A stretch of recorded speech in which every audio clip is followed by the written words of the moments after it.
Kevin is waiting in the lobby. Kevin is. Can you admit him?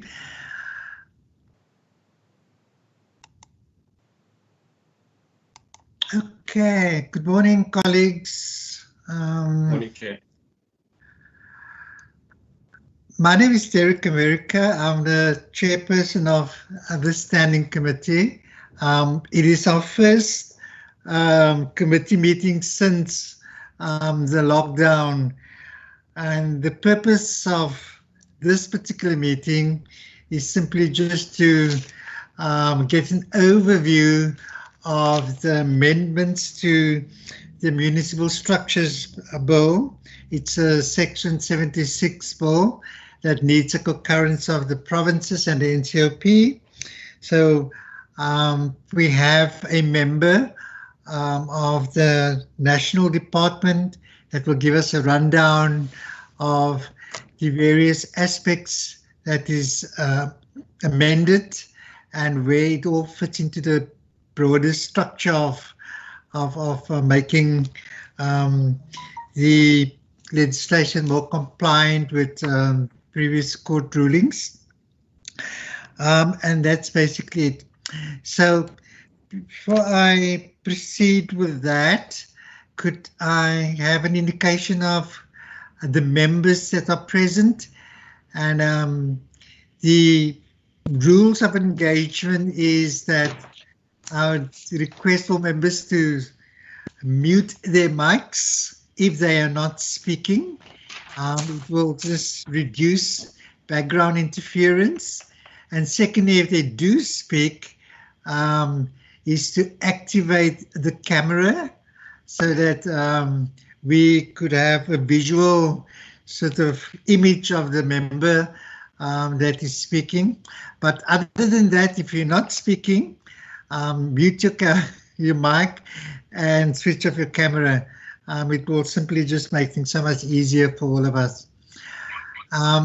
Could I then express my desire to have the members introduce themselves for record purposes, and then we can proceed with the main item on the agenda. Okay. Honourable Chair, Andrikus van der Westhuizen, my apologies, I've got a lot of background noise here from my neighbour's dogs, but therefore I'll keep myself on mute as far as possible. Thank you, Honourable Andrikus. Who else is there? Members? Good morning, Chair. Good morning, Honourable Nsleko. How are you doing? I'm good. Can you introduce yourself, please? I'm Isaac Mbudilo, Permanent Delegate of the Western Cape in the National Council of Provinces. Thank you very much. Thank you, Honourable Nsleko. Who else is there? Honourable Smith, are you there?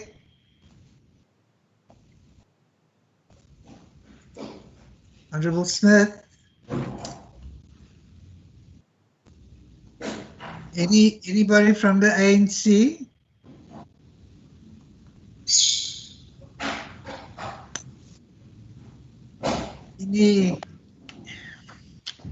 Any member from the EFF? Honourable Smith, are you still there? Are you on hold? Honourable Smith, are you there? Johan? Voorsitter, ja, ek sien hy is on hold. Yeah. Member Smith. Okay, wie dit is het by? Ja, person. Ja, ja. Jammer, ek was vir oomblik uit. Jy is net bly jy is terug. En member Maran sê hy sukkel 'n bietjie om in te kom en hy het baie swak opvang, so hy sal probeer om die meeting te join in die loop van die tyd. Okay, goed so, baie dankie. Thank you. Then I would like to welcome our guests from the National Department, Dr. Kevin Naidu. And then we also have representatives from the Western Cape Local Government Department. Mr. Makan, Kamal, welcome to our meeting. And a special thanks to our technical team who is lurking in the background, who will assist us whenever we have any technical difficulties. Thank you, members, and we can proceed. I also wish to mention that Mr. Johan Kutsi is our procedural officer who will also be of assistance to us. So without much further ado, colleagues, we will now have the presentation of Dr. Naidu. It will be projected on your screens, and then once the presentation is completed, we will then open the floor for questions and comments and engagement from the members. And that is where I'm going to leave it for now. We will have Dr. Naidu, if he's ready with his presentation, then we can proceed with that. Johan? Dis correct, Voorsitter. Dr. Naidu, are you ready? Have you got the document to share with the members?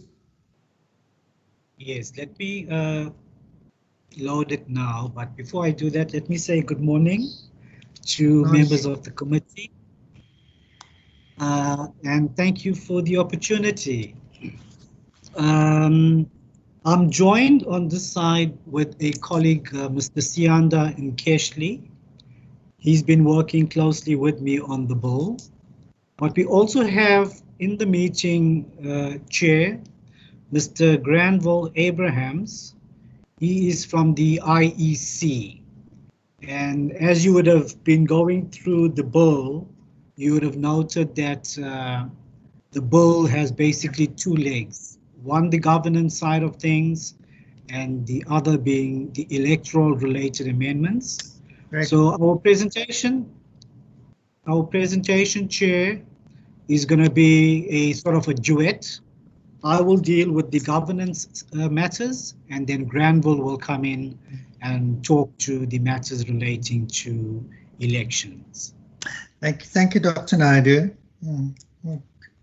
So you will do your presentation first, your section first, or which order we're going to do it?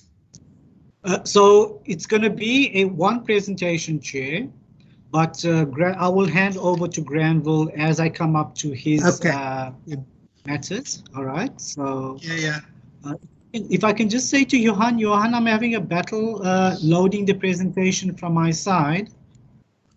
Would you like me to do it from my side and then see how it goes?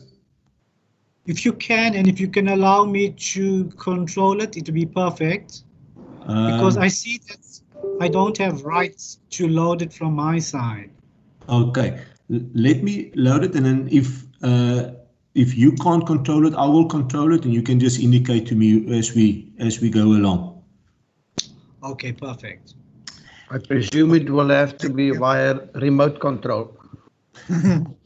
Well, thank you, Johan. Thank you, Dr. Naidu. Whilst we're waiting for the presentation to be loaded, I'd like to welcome Honourable Pat Moran, who just joined the meeting. Welcome, Honourable. Can you hear me? It's probably still a technical issue. Honourable Moran, are you there? Look. Right. Anyway, let's proceed.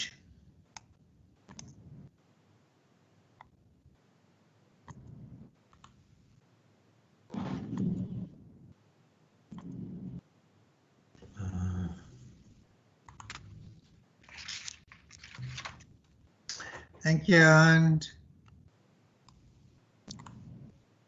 Chairperson, can you see the presentation? I see the presentation, but I see on your left-hand side Maybe if you could simply just enlarge the presentation a little. Okay, let me just see quickly.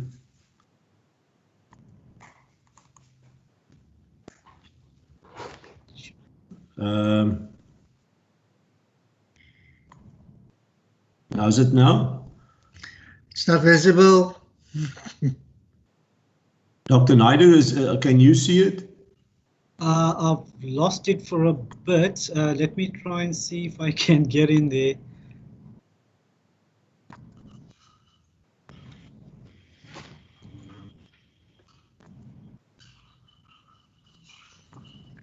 Johan, ons sien hom ook nou nie, né? Kan jy hom ook nie sien nie? Ja, nee, selfs nog verdwyn. Okay, let me just close him again.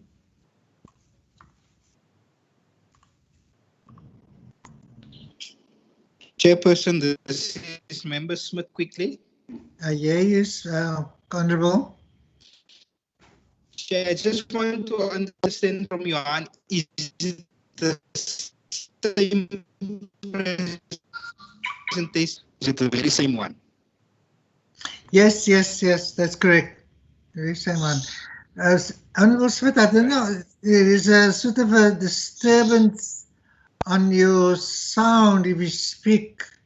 So I don't know if there's a technical issue on your side, but just be conscious about it. Yeah. Okay. I'll just try to sort it. I think it's my headphones. Okay. Fine. Shoot up. Thanks. Honourable Moran, are you with us?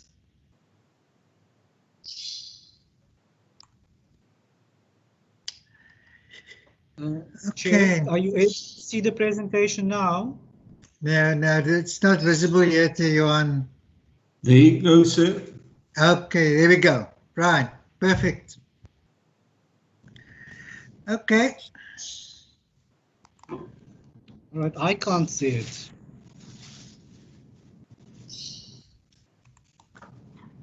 All right, so I can't see the presentation. I'm not sure if you're able to see the one that I have. I'm going to move it to the second slide that says presentation. Can you see that? Yes, you can see it. Yes, of course. Thank you, Dr. Naidu. You can see presentation outline, Chair? Correct. Okay. All right, so it looks like I am controlling it. So you can see number 1 now? Yes, sir. All right, wonderful. So I'm in control of the presentation. Thank you and good morning once again.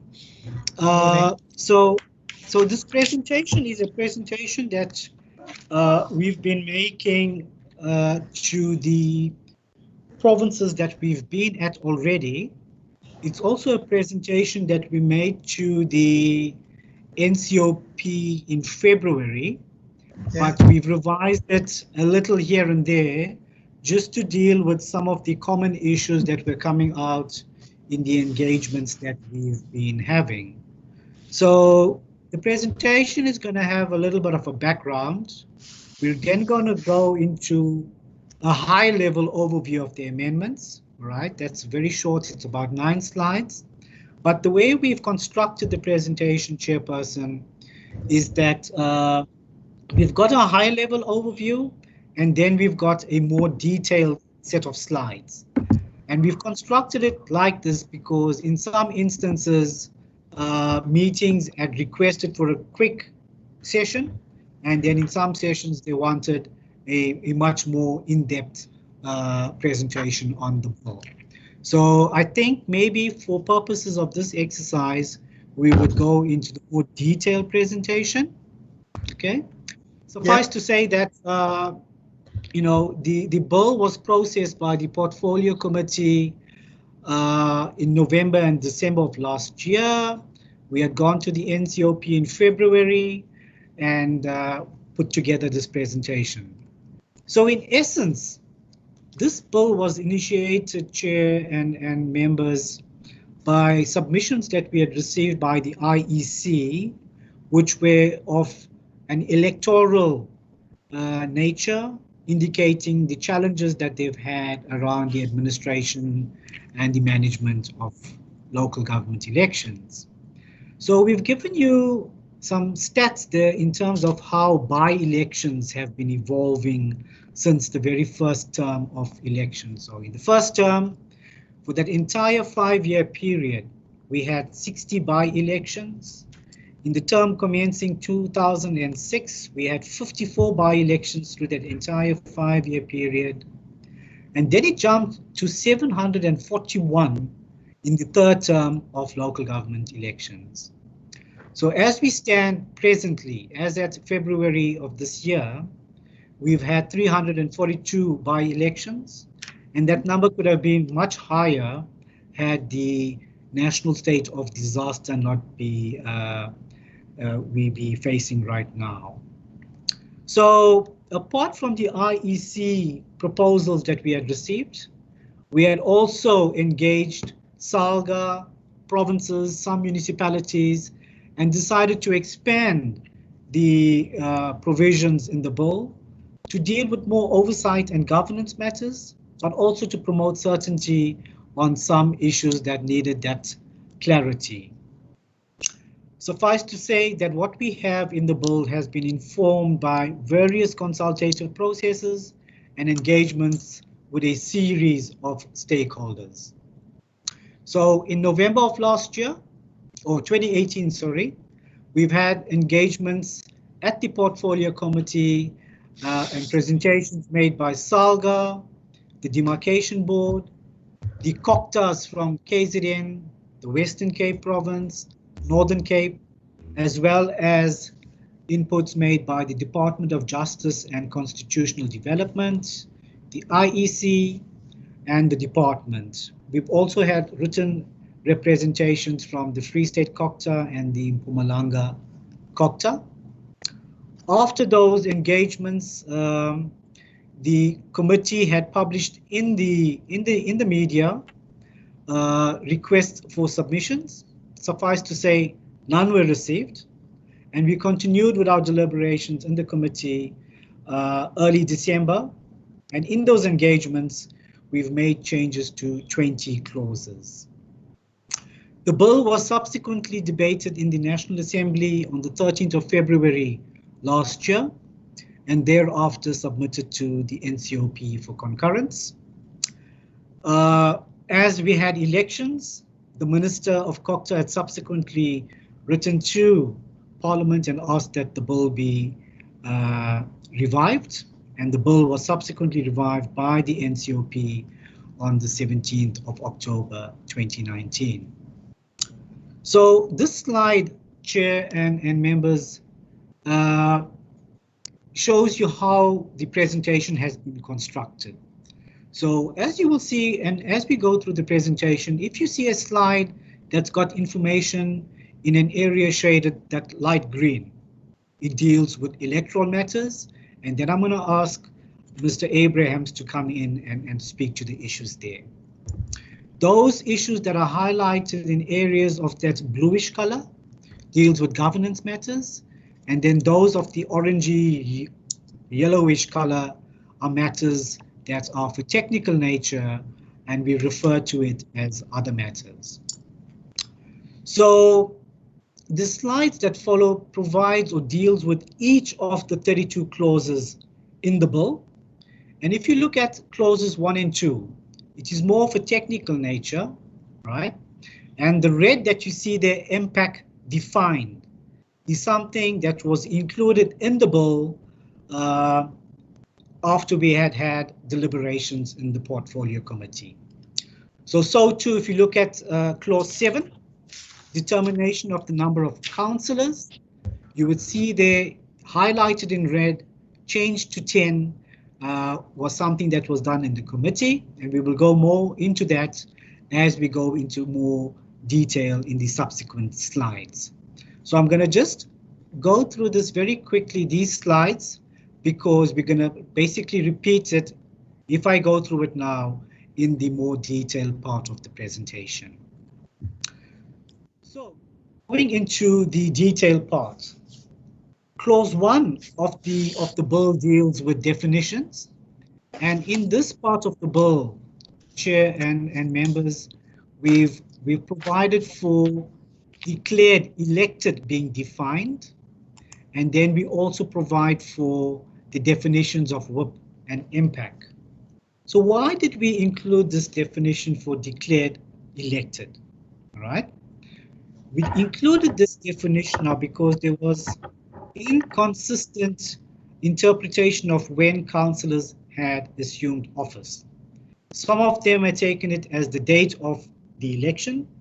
Some had taken it on the date of the publication of the results by the IEC. And then some municipalities had taken it as the date of the first council meeting.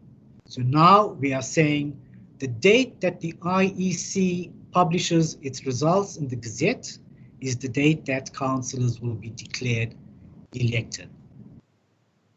So this definition will confirm that the date would be that date that I've just mentioned, but it would be also applicable uniformly throughout the country. As I've indicated, we provide for definitions of whip and impact. I'm not going to go into detail on this now because further on in the presentation, we deal with that. The next slide is more of a technical nature, and it deals with district management areas. And you would know that during 2000, the Demarcation Board had declared district management areas. It was subsequently withdrawn by the Demarcation Board in 2008. In terms of Section 21 of the Demarcation Act, municipal boundaries were redetermined to include the DMAs into local municipalities, and reference to district management areas in the Property Rights Act has also since been removed, and we believe that DMAs in the Structures Act is now obsolete. We've amended clauses section 7, 9, and 10 of the Act to basically do away with the plenary type of municipality. And this is based on the challenges experienced by plenary type municipalities, including the limiting of executive authority to the full council, and makes it unable to delegate executive responsibilities to any individual councillor or any of its committees. Section 12 is of a technical nature and it deals with DMAs. I'm not going to go into that.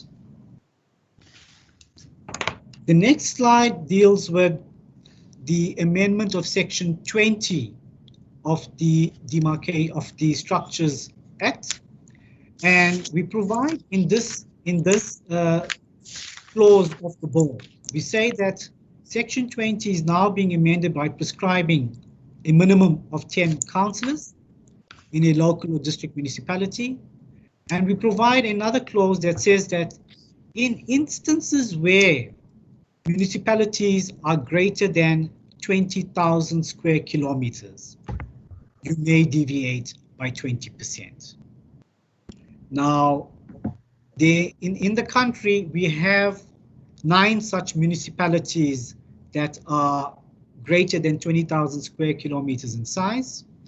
The biggest being David-Kruger in the Northern Cape, with Beaufort West in the Western Cape being almost 22,000 square kilometers, and then the smallest, well, in the 20,000 square kilometer range, being Joe Morolong with 20,000 square kilometers.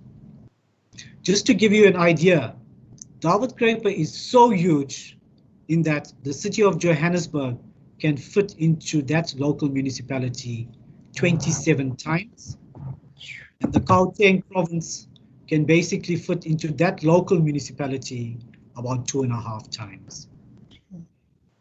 This slide deals with the minimum of 10 councillors that we are saying should be in a local municipality.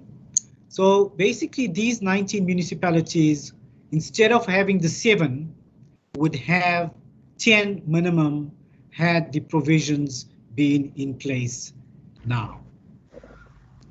Right, so we see 19 such municipalities basically, for lack of a better word, graduating to the 10, which will then result in the Demarcation Board delimiting 5 wards in those municipalities. The next slide deals with the qualification for councillors, and we're saying that through this amendment, we want to provide for a 2-year cooling off period for a person to be eligible to be a councillor if that councillor was removed from office by the MEC responsible for local government in the province. The next slide deals with the election of Metropolitan and local councillors. And this is in alignment with the definition of declared elected that we have provided up front in the definition of municipality.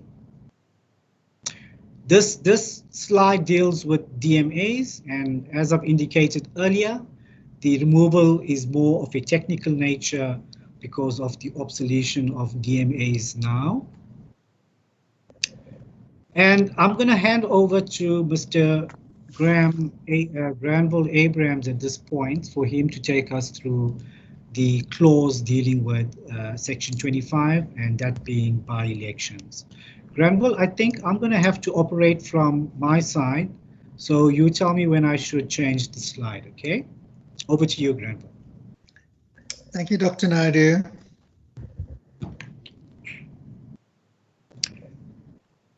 You need to unmute your microphone, Granville. Good. There you go. Thanks a lot. This is my first time on Teams. I'm used to Zoom. So I don't know where the buttons are. Thank you very much also for this opportunity, Honourable Chair, Honourable Members, Dr. Naidu. Maybe if I could just add my voice as well to the journey that we have traversed over this time. We had ahead of the, I think it was the 2016 election. So it was about 2014. We had already started with amendments. But as a result of the fact that there was a need for governance issues as well, the electoral amendments were a bit delayed and we weren't able to get them through. We're now on the verge of the 2021 election, and the issues that we have here are still as urgent as they were then.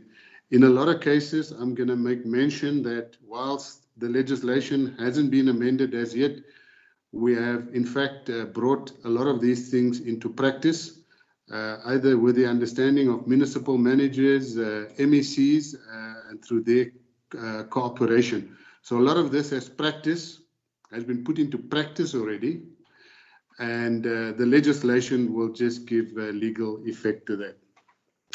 First of all, starting with by-elections, and as Dr. Naidu has mentioned, is that with by-elections, one had assumed initially when we started that by-elections is something that we would not be seeing all that often.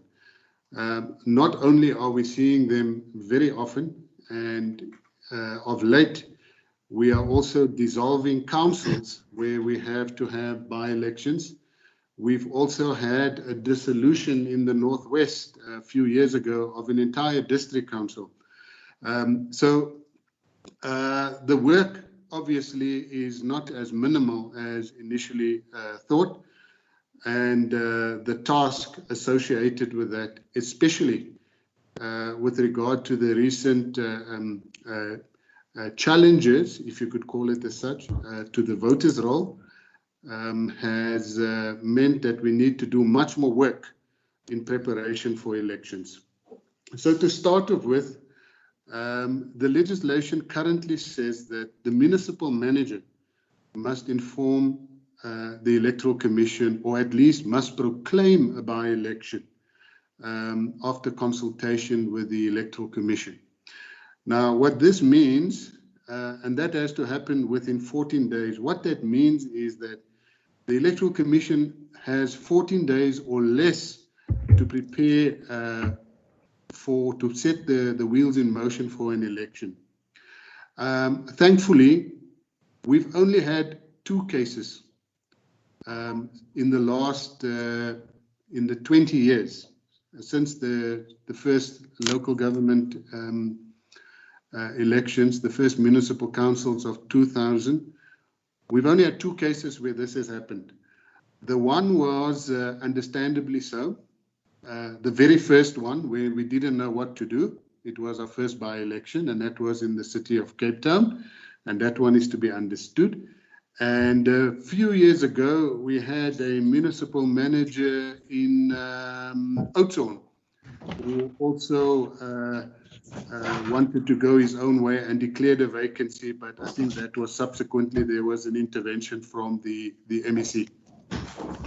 Other than that, we have an arrangement between municipal managers and MECs in all the provinces that the municipal manager does not proclaim the by-election. Instead, he hands over that responsibility to the MEC, who has more time. He is not on the clock, but he has more time to proclaim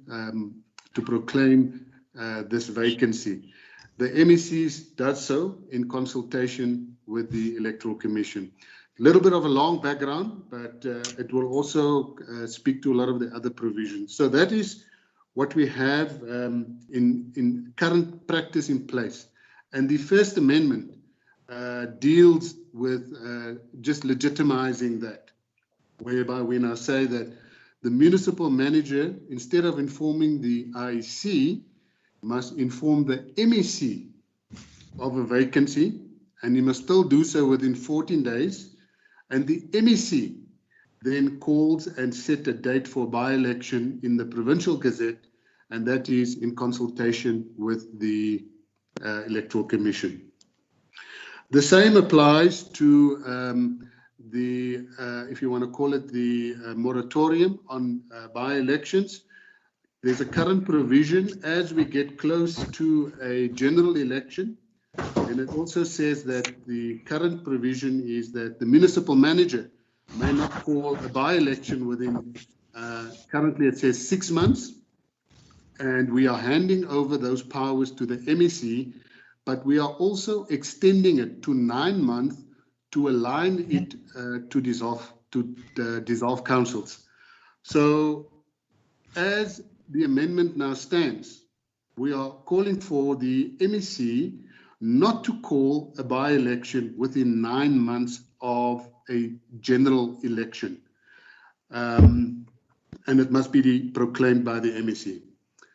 Then any other by-election, we are also saying that the MEC, in consultation with the minister, may decide that a by-election will stand over until the next election of municipal councils. And honourable members, I think the provisions must be read, all of them must be read in the light of, we are saying that, and I think political parties all agree as well, is that in a run-up to a general election, the last thing that you want to be occupied with is a by-election. The other matter is that we are saying that we want councils to continue and not have the uncertainty of by-elections within an imminent general election approaching. Then, if I could move on, Kevin, to clause 12. Okay, we there?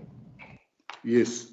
I see you've got your green stamp over there and my stamp, but allow me to, if I may, honourable members, this matter is actually very fresh. As early as last week, this scenario was in the courts, and there was judgment to this effect. Now, the reason why this matter went to court is because currently, and this was to summarize what the judgment was, there was no provision prohibiting a councillor who was removed in terms of the code of conduct to use other provisions in the Structures Act through his party to nominate himself again as a result of the vacancy caused by that removal. The MEC took the matter to court. The court affirmed that the Chief Electoral Officer acted within the legislation. We however concur that, there need to be some limitation if somebody is in breach of the code of conduct. And subsequently, we have this amendment here, which provides for if you want to call it, a cooling off period. If a councillor has been removed by the provincial MEC, then the provisions now that we are proposing in the legislation says that this councillor should not be eligible for nomination for a period of 2 years. Did you want to add to that, Kevin? Yeah, perhaps to say that so the Code of Conduct is presently in the Systems Act, Schedule 1, but because of the scheme of the provisions in the Structures Act, there was a lot of requests that we move the Code of Conduct for councillors back into the Structures. So the next provision deals with the amendment to Section 29 of the Structures Act, Clause 13. And this section is basically being amended to ensure that a person that is designated by the MEC for such person to call a meeting in instances where the Speaker, Acting Speaker, or the fails to call a meeting of the Council.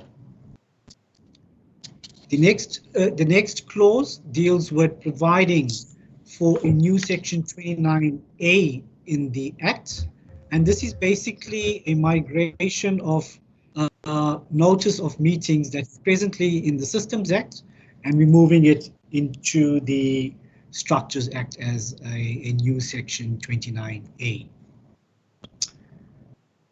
So the next section deals with Section 30, quorums and decisions, and this proposal confirms that the number of councillors that must be considered when deciding on a quorum will be that number in terms of Section 12 that the MEC or the Minister, well, the MEC for local government in the province determined.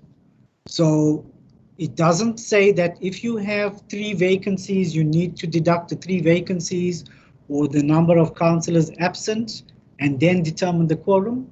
The quorum is preset at the time that the Section 12 notice is published by the MEC for local government. And this uncertainty, Chair and members, arose in 2015 in the Western Cape province, where a presiding officer had used his casting vote to deal with a matter relating to, I think at that time it was the approval of the budget. So the Constitutional Court had adjudicated on this, and the amendment now is basically the reading in of the words that the court had read in when it had passed judgment then.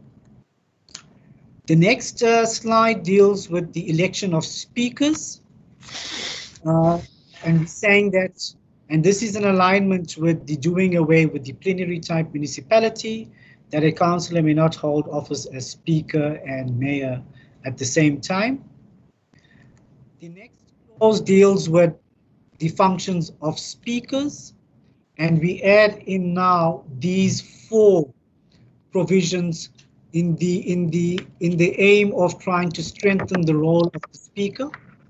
And we're saying that the Speaker of a council must ensure that the legislative arm of the council functions effectively, is responsible for effective oversight of the executive authority of the municipality, to deal with Section 79 issues, as well as responsible for ethics and accountability of the council. The next clause deals with the amendment of Section 41, and we now provide a new Section 41A into the Act, providing now for the Office of Whip.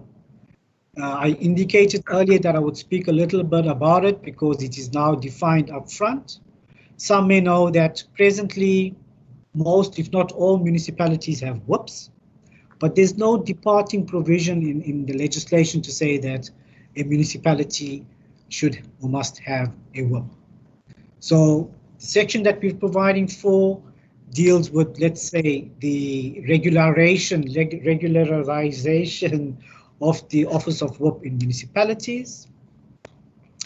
The next clause deals with the composition of ExCos, executive committees in municipalities, and the amendments deal with replacement of the word elect with the word determine.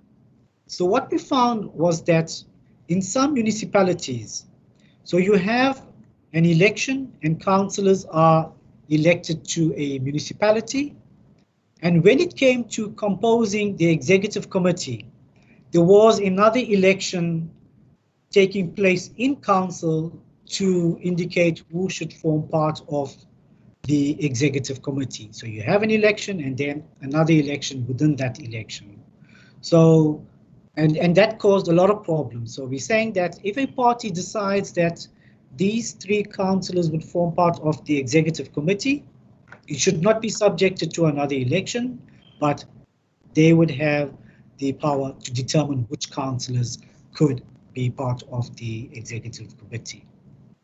So we also prescribe in this provision now a formula that must be used to determine the size of the ExCo or the number of persons to be represented in the executive committee.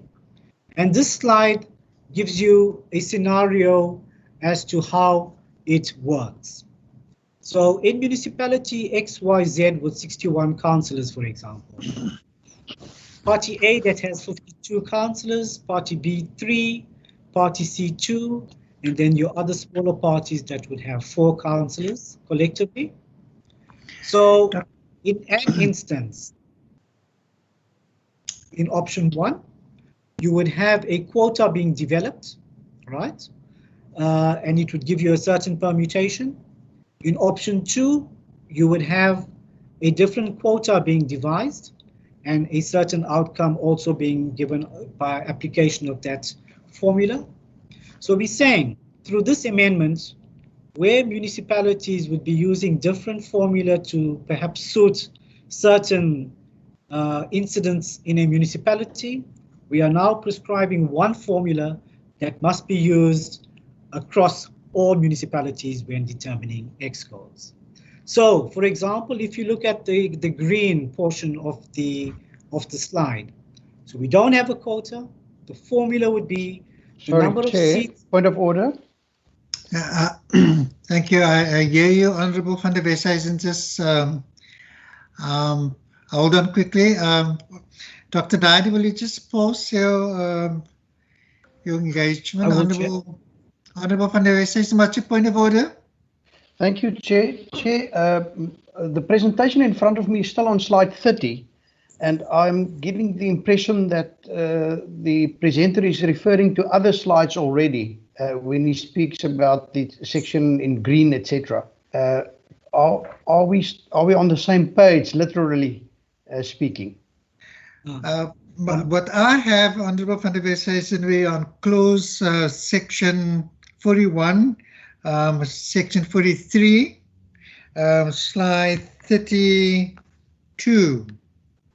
I don't know if where you are in terms of your own slides. Thank you. The one on the screen has now been moved on. Thank you. Okay. Okay. Fine. Good. Thanks a lot, Honourable van der Westhuizen. Dr. Naidoo, you may proceed.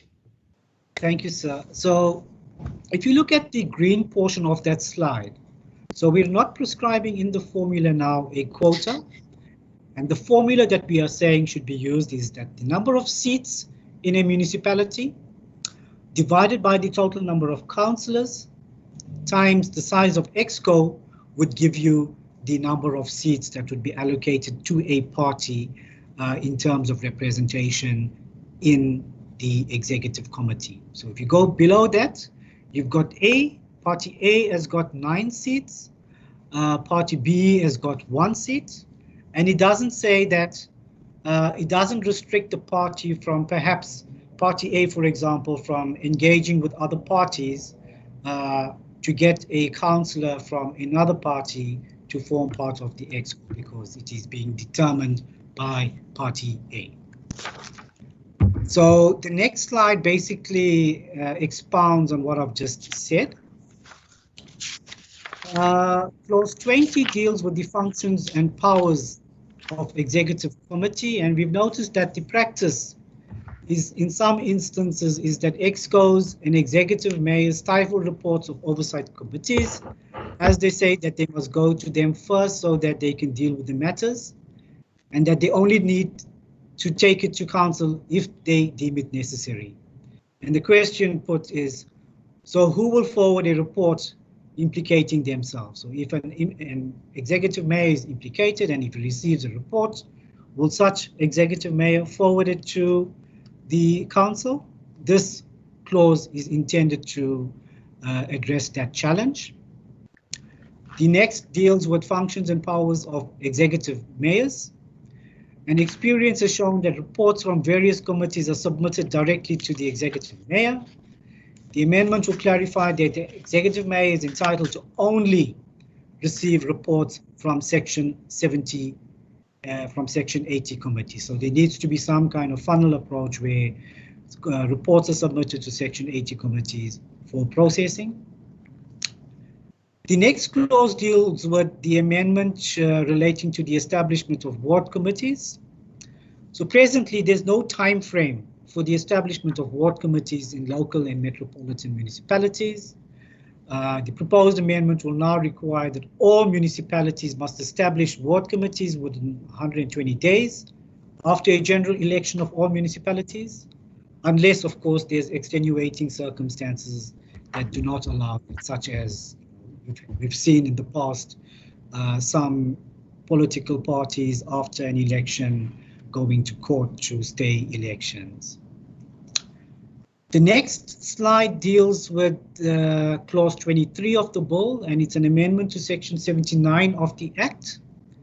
So presently we have municipal public accounts committees in municipalities. This section 79A is a new section, and it is to provide entirely for the establishment of these oversight committees. We prescribe certain functions and responsibilities of the committee. We also indicate which councillors may not be part of the committee. But importantly, we say that when reports of the MPAC are submitted to the Speaker must table such report in the next meeting of the Municipal Council.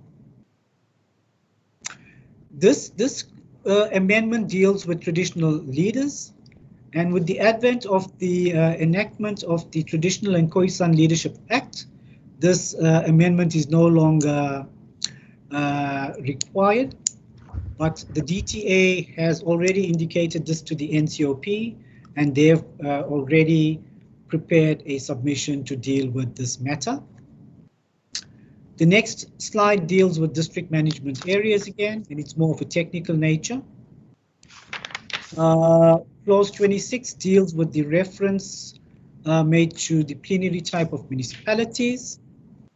And I'm going to hand over to Mr. Abrahams to now deal with the matter around excessive seats that arise in municipalities. Granville? Thank you, Dr. Naidu. Honourable Chair, I'm going to have to give a little bit of a lengthy explanation in terms of dealing with this to give members an understanding. And I'm going to start at the Constitution. The Constitution gives us one of two options in determining a electoral system for local government. It says we can either go PR, and I think that's simply understood by everyone who has done a little bit of arithmetic. But then it says, alternatively, we can have a mix of constituency base, or what we call wards, and PR. However, and this is the key thing that I think that confuses a lot of South Africans and even candidates and contestants, it says, if you choose, which is the route that we have gone, if you choose option 2, which is a mix of constituencies and PR, then it says the overall result must still result in proportionality. So the way in which we interpret that and the current formula, which we are not changing, we are only trying to deal with an exception or an anomaly, if you could call it. So currently, the way we do this, the result calculation says that, and I'm going to give a simple explanation. It basically says that to determine the total seats that a party has, that the split amongst parties is going to be, first of all, remove any seats that were won by independents. And that would be ward seats. So we remove that. Parties would then contest for their remaining seats on a proportional basis for the remaining seats in council. And that would be the total allocation that the Constitution talks about when it says, in general, the formula must result in proportionality. But because of the fact that we have wards, we then deduct the wards from the total proportional allocation.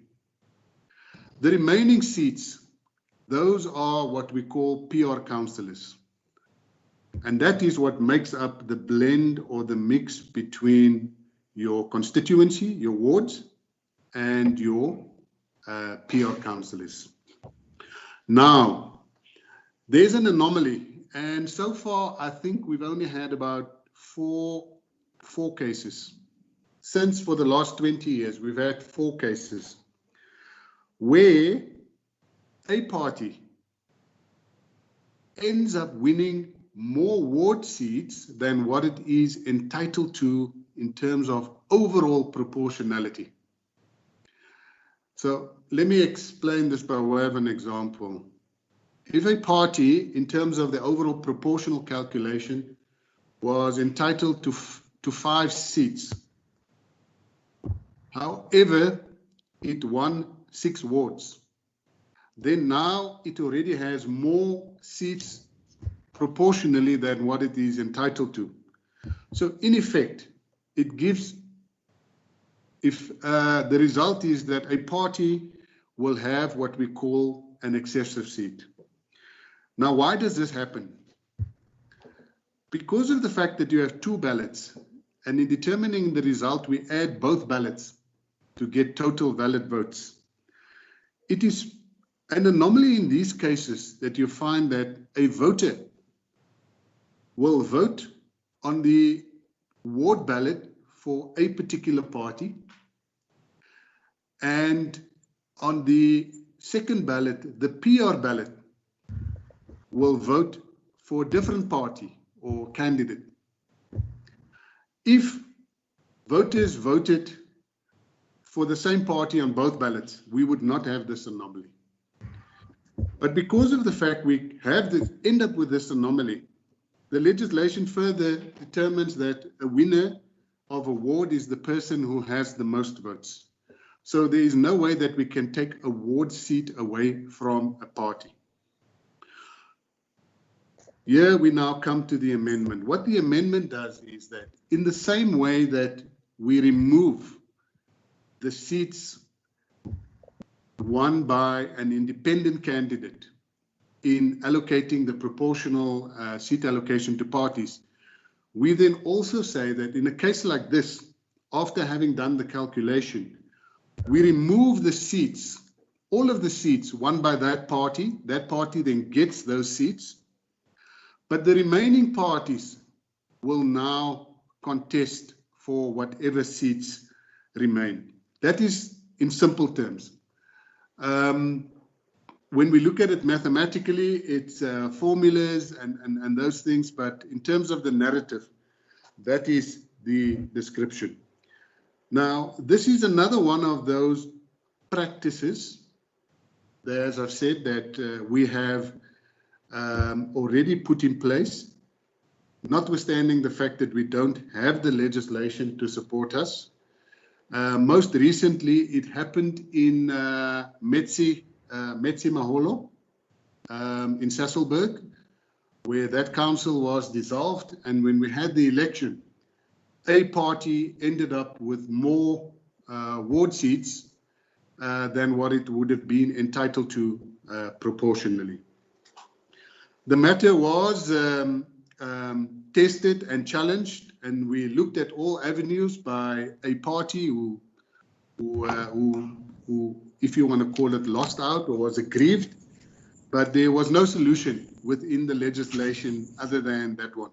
So this amendment effectively just solidifies this practice that we have. Then when the next section that we go to is what we call multiple seats. Now, by multiple seats, we are talking about a candidate who may be on the ballot for a ward. He may be on the PR list, and he may even be on the PR list for the district council, where we have district councils. It may happen that that one candidate ends up winning more than one seat. Now, it is obviously not allowed for a candidate to occupy more than one seat as a result of the election. The exception is obviously where you have local council representatives to district council, but then that councillor represents the council. So if we have a situation where a candidate ends up being elected, in quotes, to more than one seat, we are saying to the party, or the independent in this case, if he wins more than one ward, that that party must then elect the seat that the councillor or the candidate would take up. And what would then happen is that it is obvious that I would think that a party would, in any event, if they won a ward, that they would take the ward seat. If they don't take the ward seat, then we would have a vacancy. So what the normal practice is that parties nominate to take the ward seat if there's a ward seat involved, so that they still retain the seat on the PR side and that they just move the next candidate up on the list. Now, when we have a case of multiple seats, we say that a party must inform us within 2 days. Now, the reason for this is because the IEC is also required to publish the names of councillors, which would then facilitate councils to have their meetings. Now, if there is a delay in this, then obviously we'll have a delay in the publication and the entire process. So we are saying that a party must elect to state to the IEC which seat it will take up, and the clock ticks, and there's 2 days to do that. Similarly, a party may also have its list may become exhausted, meaning that it may have insufficient candidates on its list to fill the seats that it's won. In a case like this, we also give a party the 2 days, and the reason and the rationale is exactly the same, so that we can finalize the list. If I can move on to item 18. In item 18 deals with the filling of PR vacancies. The current provision requires that the municipal manager report a vacancy to the IEC within 7 days. Now, we are proposing that we extend that to 14 days.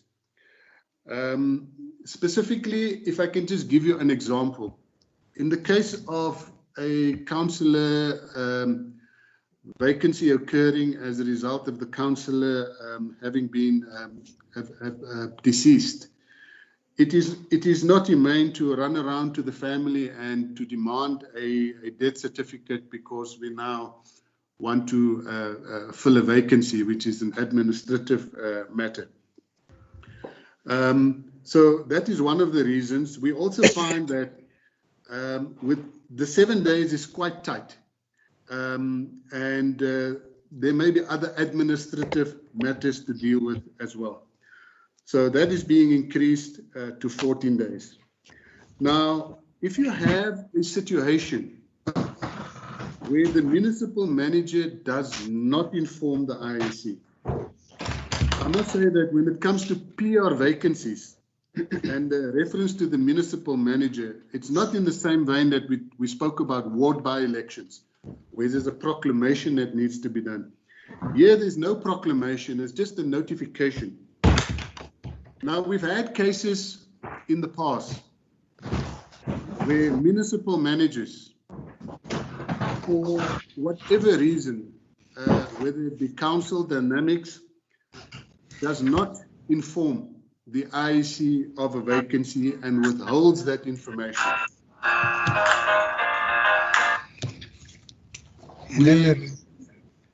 We are now proposing that if a municipal manager does not inform the MEC within that 14 days, that the MEC must intervene and do so that the vacancy can be filled. Then I move on to item 20. Item 20 deals with list, the maintenance of lists.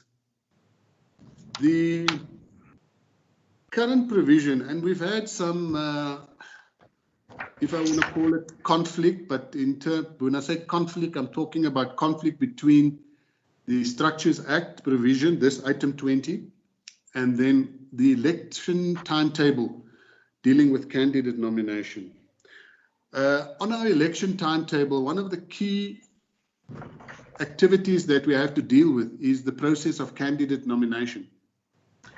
There's a time frame allowed, and there is also a cutoff date.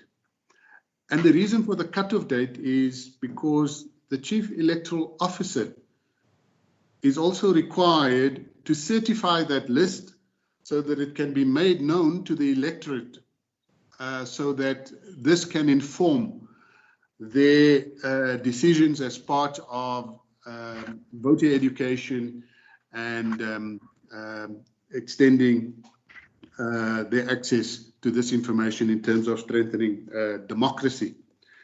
Now, we've had a practice in the past after the Chief Electoral has certified this, then parties would rely on item 20 to go and amend their list before a council meeting has taken place, especially once the results come out and then they want to use that opportunity to move candidates around. Now, we are not preventing that. All that we are saying is that to facilitate a smooth council election, and also to protect the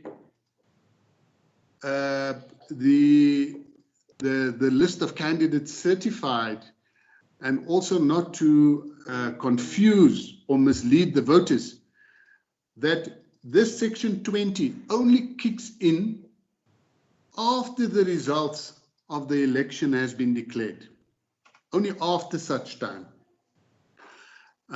so that there is no interference with the list that the Chief Electoral Officer has certified. I think the next one is clause 28, am I right, Dr. Naidu? Clause 28 deals with Schedule 2. Now, up until now, these items that are dealt with now in this session dealt with Schedule 1. And all of them are basically going to repeat themselves because Schedule 1 deals with metropolitan and local councils, and Schedule 2 deals with district councils. So first and foremost, we've got a number of items which are substituted, 2, 3, 5, 6, 8, and 10. And in all of these, the reason why they are substituted, you would find that they make reference to DMAs. Now, at the beginning of the presentation, Dr. Naidu has mentioned that we are deleting references to DMAs, and that is what we're doing here.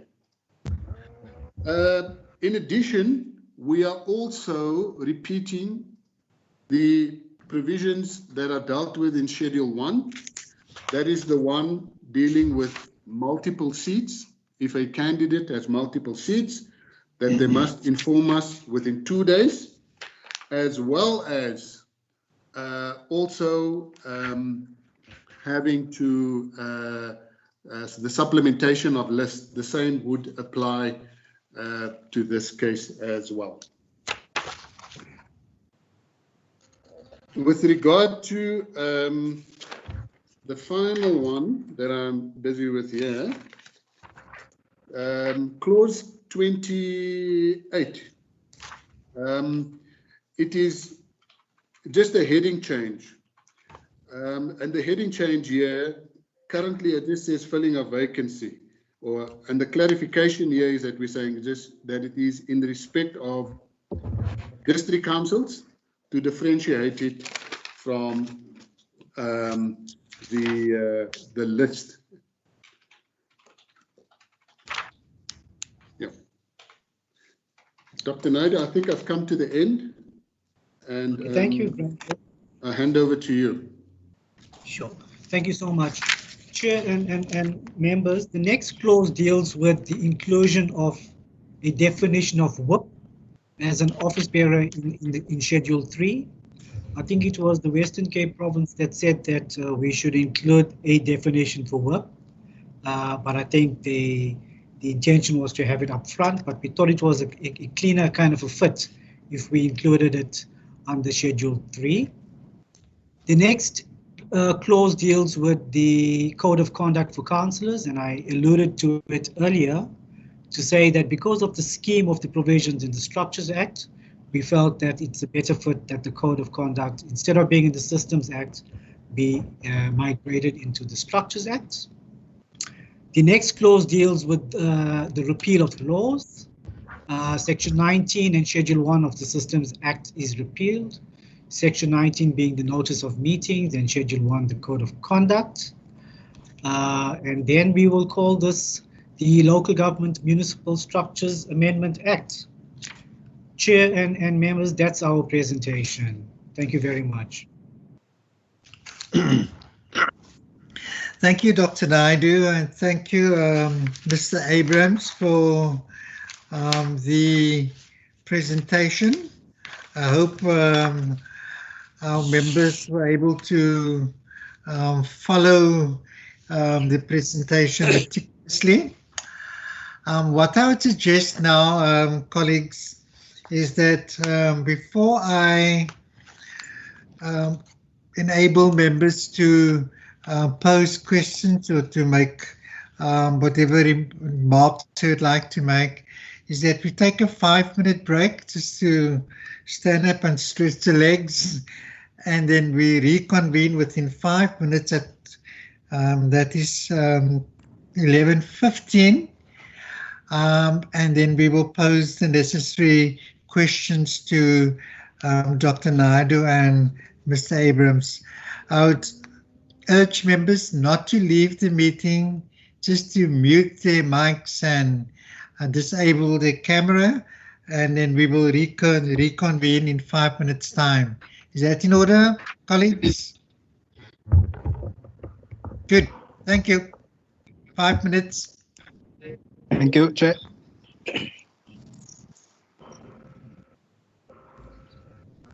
Thanks, Chair.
Good morning, colleagues. The resumption of our meeting. It is now 11:16. Do we have all members that curated the meeting earlier on? Are they still part of the meeting?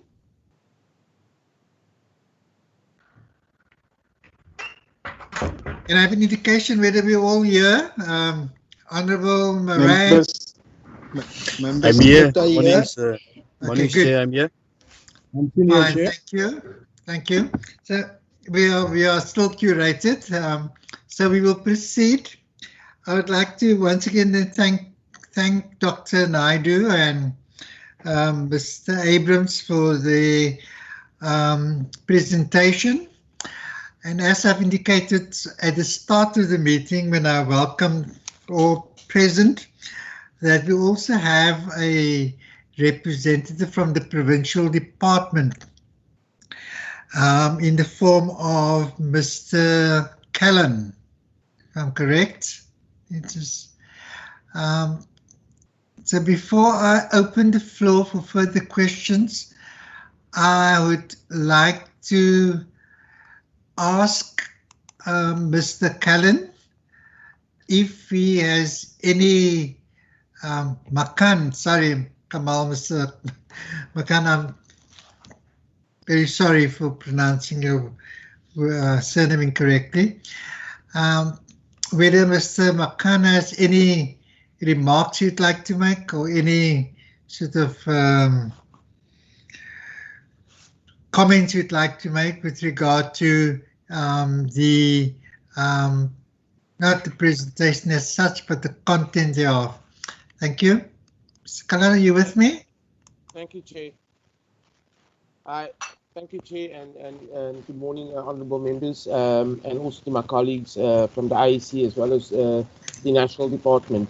There was quite a detailed presentation, and I thank them for that. A lot of the comments we've previously provided have been incorporated in the amendments. There are some that we obviously will also take up. I think once the standing committee has made a provision of the timetable for comments, which we will then submit, which will obviously also substantiate the reasoning behind the amendments, Chair. Thank you. Thank you, Mr. Makan. Then we also have representative of the NCOP, Honourable Sileko. Honourable Sileko, are you online? Are you part of the meeting? Yeah, Chair, I'm still here. Okay, thank you. Is there any comments, remarks you'd like to make, sir?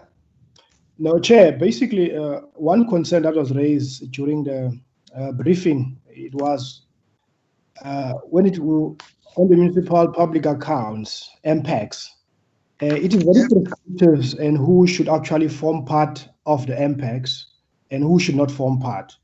But the bill is very quiet, it's not prescriptive in terms of who should actually chair that particular structure and what capacity should be given to that particular structure. If you look in terms of what is currently happening in terms of oversight in our municipalities, that was the only concern that we had in terms of the select committee.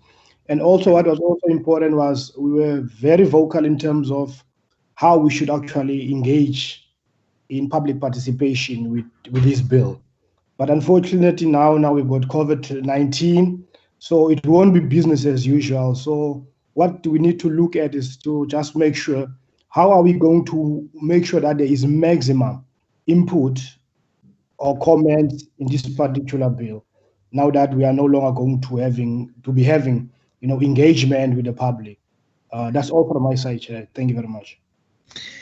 Thank you, Honourable Sileko. Right. Thank you. Honourable Chair, Andrikus. Yes, can I have an indication? I'm going to, because we have very few members present in this particular committee, so I'll give each member ample opportunity to raise questions and to make the necessary comments. So I am going to, for ease of responses from Dr. Naidu and Mr. Abrams, I will initially ask members to restrict themselves to 2 questions per member, and thereafter I will have a second round and a third round if need be. So, Honourable van der Westhuizen, I will give you an opportunity to ask you 2 questions, and then I'll move on to the other members. Thank you. Thank you, Chair. Chair, I have unfortunately about 10 points where I would like some clarity, but let me then start in terms of your ruling with the first 2. And I'm going to take it from the top as we went through the presentation. The first one is the whole term declared elected. Now, my question is just about what I would like to call continuous service by councillors and the possibility of delays caused by appeals against the IEC list. My impression is that sometimes local government elections can be, the results are postponed because of local appeals, etc., and it does take a while to deal with that. Then the next one, just a quick one. It's interesting for me that the minimum number of councillors have been set at 10 and not an uneven number such as 9, as my impression has been that there must always be more ward councillors than PR councillors, resulting in uneven numbers of councils. Chair, you don't believe I can continue? Just one more, Honourable van der Westhuizen, we restricted to 3 at a time. Then the next one is the clause in terms of the 9 months in which there will be no by-elections leading up to a general election. But my question is just, do we have any assurance that the election date will be declared 9 months in advance? Because it's my impression that it's the right of the president to announce local government elections in a shorter period than the 9 months. Thank you. Thank you, Honourable van der Westhuizen. Honourable Smith. Honourable Smith. Okay. You have any questions you'd like to, or comments you'd like to make at this stage? Can you hear me, Chair? I can hear you clearly. Thank you, Chair. Thank you. Just two basically on clause 11, section 25, on the slide, it was mentioned. Honourable Smith, you're breaking up. So Now, Chair? Yeah, can you repeat the question, Can please? you Because you were hear me? breaking up. Yes, we can hear you. Yes. No, I just wanted to know the clause 11 basically guilty of this, where they are asking that the municipal manager informs the MEC now about a vacancy and so on. Now, I just want to understand why is because it didn't happen in the administration. Then the second one is, Chair, the MEC will then have to declare the date in conjunction with the IEC. Is it still in the 90-day period where a by-election must then happen, or has that been changed, the 90-day period? And then the last one, Chair, number 3, the MEC must not call a by-election within 9 months. I just want to understand, man, how does this affect councils where the vacancy influenced the majority? Meaning, there's a hung council because of the vacancy, then there's a hung council. So, meaning budgets must be passed, blah, blah, blah, if you can put it that way. So how does this affect the operations of a council where the one vacancy made the majority to a particular party? And does it mean that that council will be non-functional for that whole 9-month period up until the next local government election? Thank you, Chair.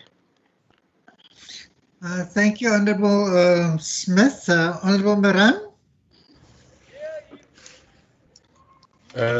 Chair, mornings. Good morning.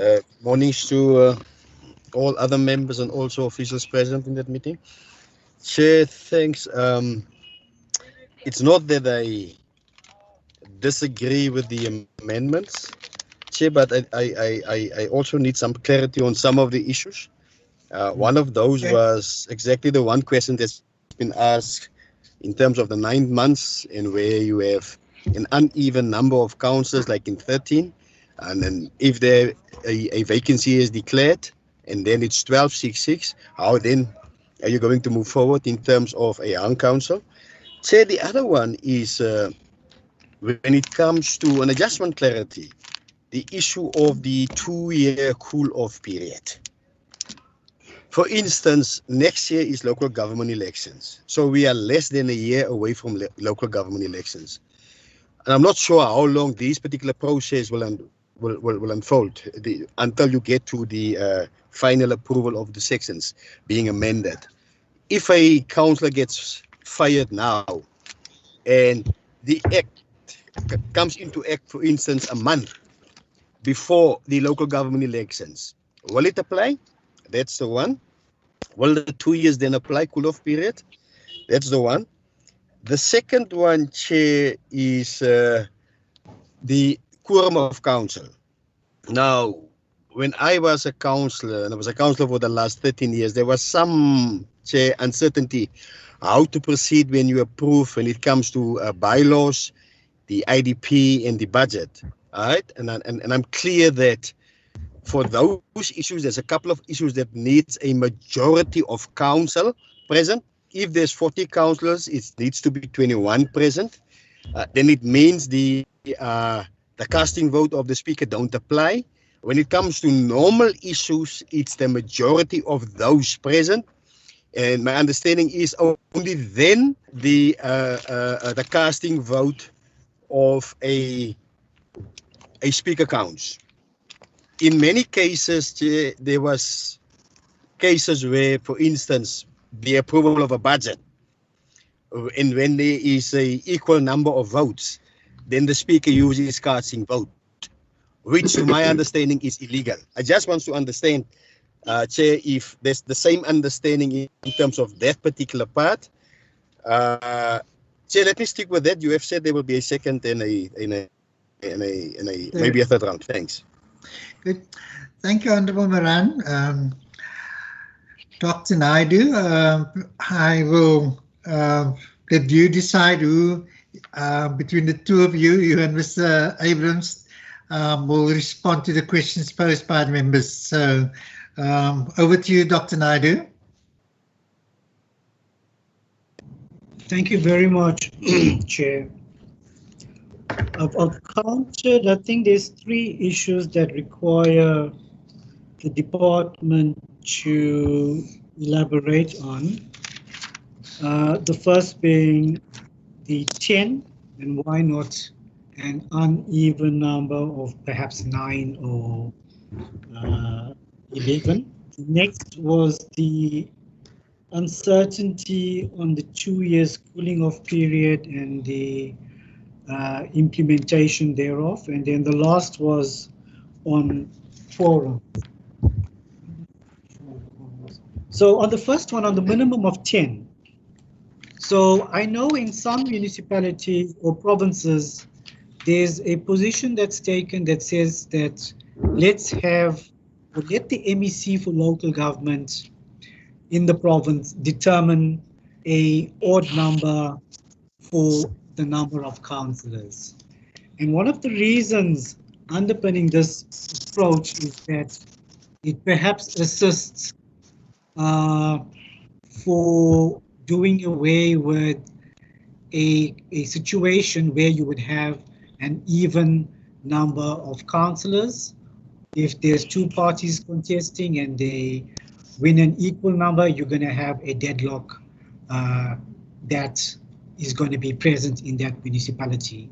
So rather to obviate that possible deadlock or an equal number of councillors in the two parties, let us rather have an odd number, which would definitely then have a party with a majority.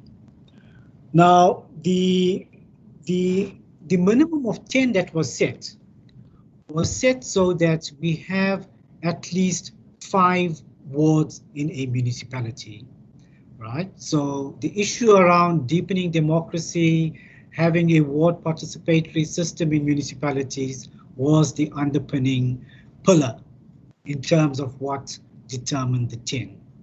Okay, so that's the first thing. The second issue raised was around the 2-year cooling off period.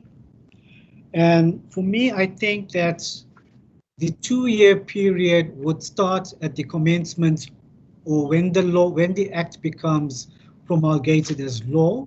So anything that happened before that, you know, the law, in my view, may not be applied retrospectively. And then thirdly, the issue around the quorum.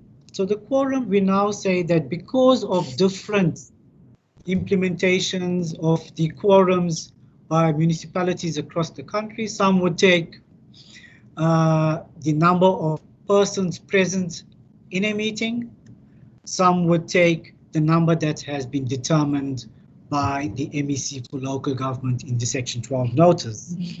Because the number determined by the MEC is stagnant, it does not change, that is the number that must be considered when determining a quorum for the meeting. That's the first thing. The second thing related to that is, yes, a presiding officer has a casting vote on all matters except the 4 that is provided for in Section 160 of the Constitution. And those issues relate to the passing of budgets, bylaws, the raising of loans, and I think the last one is on property rates, I think. So those are the 4 where the presiding officer does not have a casting vote. It is entirely up to the council to decide on that. But the presiding officer would have a casting vote on any other matter before the council. Chair, I'm going to hand over to Granville, Mr. Abrahams, who could deal with the other matters relating to by-elections, the 90 days, the 9 months, etc. Thank you, Dr. Naidu. Thank you, sir.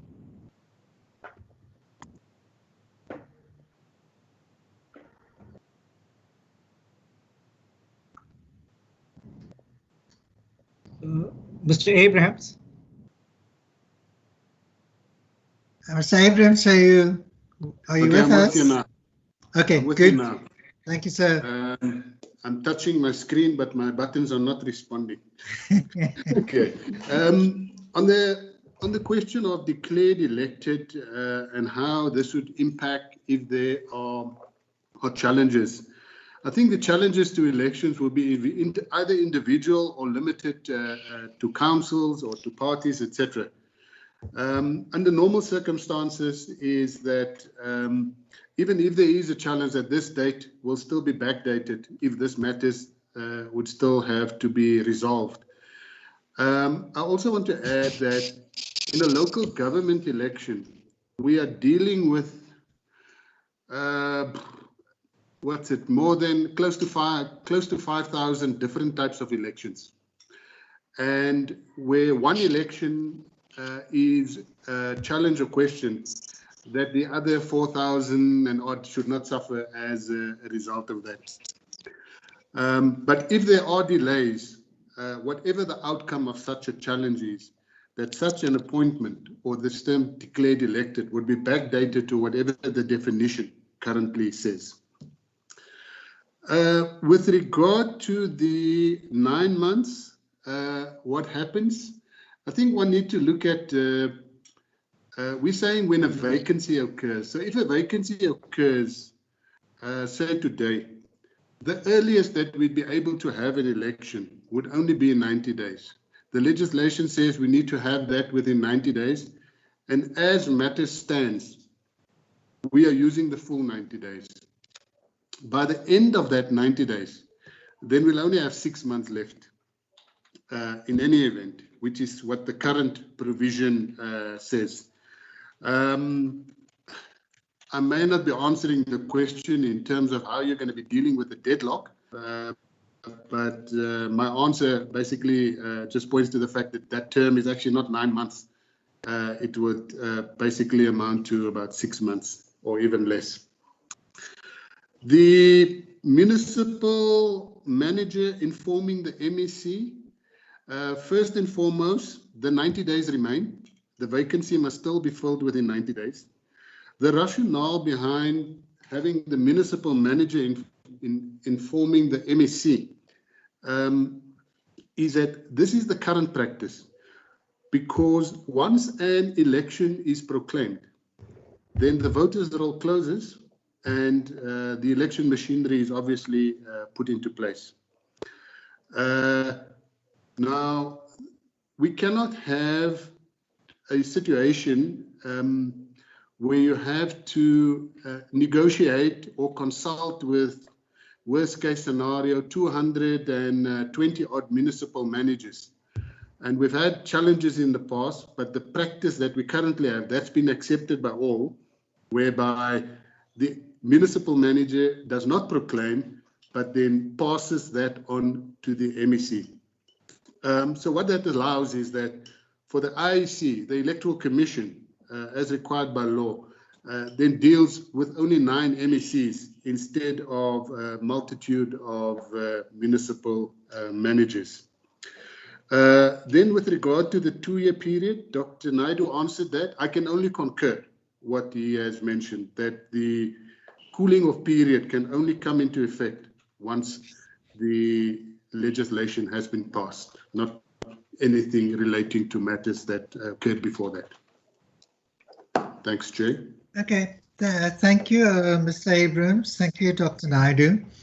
Second round of questions, Honourable van der Westhuizen. Thank you, Chair. Chair, can I just ask, referring to the 2-year and the cooling off period, my question is just the wording that you use is that such a councillor hasn't got the right to stand again for a period of 2 years. Now, normally, these councillors are councillors of small parties, one-man parties, and they are not contesting elections in which they stand, but they are normally nominated on a list.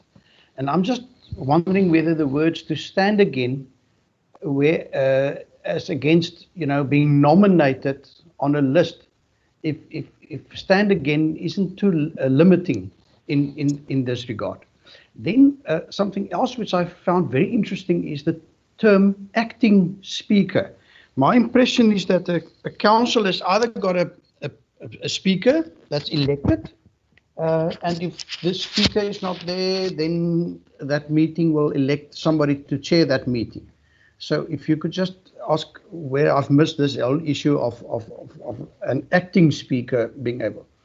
And then the report of the Oversight Committee, the impact, I'm not sure. I heard you saying that the report of this committee, of such an Oversight Committee, must be submitted to the next meeting of the Council. And I'm just asking myself, have I missed it? Shouldn't it be the next ordinary meeting of the Council? Chair, as I've indicated, I've got more, but I'll stick to these 3 then for now. Okay. Thank you, Honourable van der Westhuizen. Honourable Smith. Thank you, Chair. Just back to my first question on in the explanation of a municipal manager informing the MEC. My concern with this, in many instances, your MEC is an executive holder of a political party. where a municipal Honourable Smith, you're breaking up. We can't hear you. party. Honourable Smith. Wow. Chair, Van der Can you Westhuizen, hear me, Chair?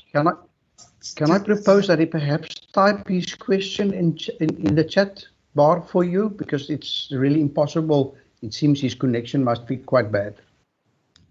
I don't know if you've heard that, Honourable Smith. The suggestion is that we can't hear you clearly. You're intermittently breaking up. So if you could then perhaps type your question into the chat bar, and then we can sort of verbalize it to, or let the presenters know what the questions are. Chair, can you hear me now? Chair, can you hear me now? There's a little echo, but we can hear you.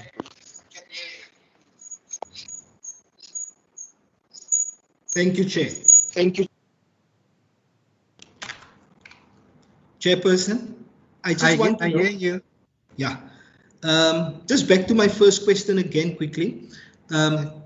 You would find that in the instances of an MEC declaring a vacancy to the IEC or in consultation with the IEC, you would find that many MECs are part of executive or occupies executive positions in political parties versus a municipal manager who does not necessarily occupy a position in a political party. And that's where I'm getting worried that it might conflict in a sense. So I just need that clarity. Then number two, and which is probably my last one, the definition whip. Now you would find that you get chief whips of political parties or chief whip of a majority party in a council, and is the amendment proposing that the whip must be a full-time member, full-time paid member? Because my understanding is that in councils more than 40 seats, you would get that a chief whip is a full-time position in that particular council, and for smaller councils you don't have that. So is the term whip referring to chief whip of the majority party, or is it something else that the amendment is trying to tell us? Thank you. Thank you, Honourable Smith. I may like to add whatever you've done now to give us that clarity of speech. Don't do anything different, Honourable Smith, because it is the best sort of clarity of connection that we've had so far. Honourable Moran.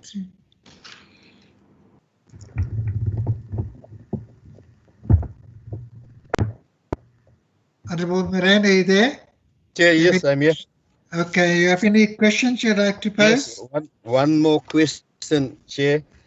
Good, the issue of councillors occupying more than one seat, and the explanation was made, for instance, after where there was, for instance, one candidate up for more than one position, maybe in a ward and also on the PR list, but then you have to decide which one, and it's obvious.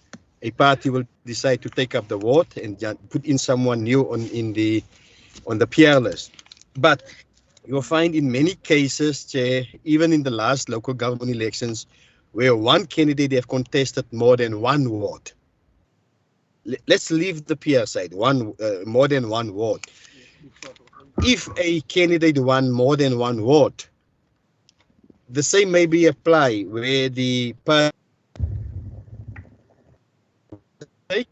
and then will a by-election be declared in the other ward? That's my question, Chair. Thank you. You done, Honourable Moran? Chair. Any further questions? No. That's my last question, Chair. As I've said earlier on, I'm not against of the proposals. the amendments that's been made. It's just some clarity on some of the issues. Okay, good. Thanks a lot, Honourable Moran. Dr. Naidu, it's over to you.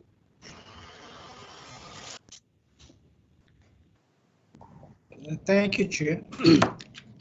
So I think the input from Honourable Westhuizen on the smaller parties finding themselves on lists and not necessarily standing for elections as such, it's something that we would look at, and perhaps it's a valid point in terms of how we can strengthen the clause relating to such persons. The second matter raised was around acting speakers. And Section 41 of the Act says that if the speaker is absent or not available to perform the functions of speaker, the council must elect another councillor to act as speaker. Now, what has happened in some municipalities is that even though you may have an acting speaker that has been elected to call the meeting, that acting speaker would still not call such a meeting. You would then rely on the municipal manager to call such a meeting. You would find that for certain reasons, the dynamics within the municipality, that municipal manager also will not call such a meeting. And it could be informed by perhaps the business to be discussed in such a meeting. So therefore, we are saying that if those two levels of calling a meeting fails, then the MEC has the responsibility of sending somebody through to call such a meeting. And I take it that, you know, there is the issue around the MEC for local government being a politician and the MM not supposed to be, or the person being sent over to call such a meeting is supposed to be apolitical, but it is a dynamic that, you know, we looked at and found that that was the best intervention we could find in terms of how the council business could still continue when the speaker and the MM fails to call such a meeting. We take also the suggestion that perhaps we should strengthen the clause relating the tabling of impact reports by the impact chair or by the speaker, and perhaps to qualify to say that such must happen at the next ordinary meeting of council. And then the matter around whip or chief whip. So presently, the matter around full-time councillors is not provided for in the Act per se, but it is provided for by a policy framework that the minister develops in terms of the Structures Act, right? And it is true that presently councils of 40 or more may have a full-time whip, but I mean, the policy framework is something that could be reviewed by the minister depending on what the call is for from stakeholders. Chair, I think those were the questions that were put during this round. I'm not sure if I've responded to all of them. Right, thank you, Dr. Naidu. Members, Honourable Smith and Honourable Moranis indicated that they have exhausted the questions. Honourable van der Westhuizen has a few more questions he'd like to ask. So if by any chance Honourable Smith and Honourable Moran, you feel that your questions have not been sufficiently responded to, you don't get the necessary clarity that you ought to have gotten, you may indicate so. But for now, I will let Honourable van der Westhuizen ask his remaining questions, and then we will wrap up this particular section. Honourable van der Westhuizen, the floor is yours. Chair, thank you very much for your indulgence. Chair, my last point deals mainly with the code of conduct which has been taken over word by word as it used to appear in the Systems Act. Now, my impression has been that there are a number of aspects of the Code of Conduct that has proven in the past to be slightly problematic. And I was just wondering whether that was not, why that was not changed or attended to. For example, the whole issue, it's quite wide to say that the councillor must always act in the best interests of the council, because, it's so open. My belief of what is best for council doesn't always, agree with what you believe to be in the best interest of the municipality. Then also the whole issue of a councillor being absent from 3 or more consecutive meetings of a municipal council. Now, we have seen cases where councils saw that a particular councillor was not around or was, in hospital or, not capable to attend meetings, and then suddenly speakers would call 3 or more meetings at very short notice, and then thereafter charge that council for not being there. Also, we've seen cases where the notice of council meetings was not, delivered in what you would normally presume to be an acceptable manner. And so the council didn't know about the meeting being called at such short notice, etc., has been absent and so on. So my question is just, didn't we miss an opportunity to tighten up on the Code of Conduct for councillors, seeing that in the past this has been, to my mind, being abused in some cases, and in some cases there's been such grey areas that we really,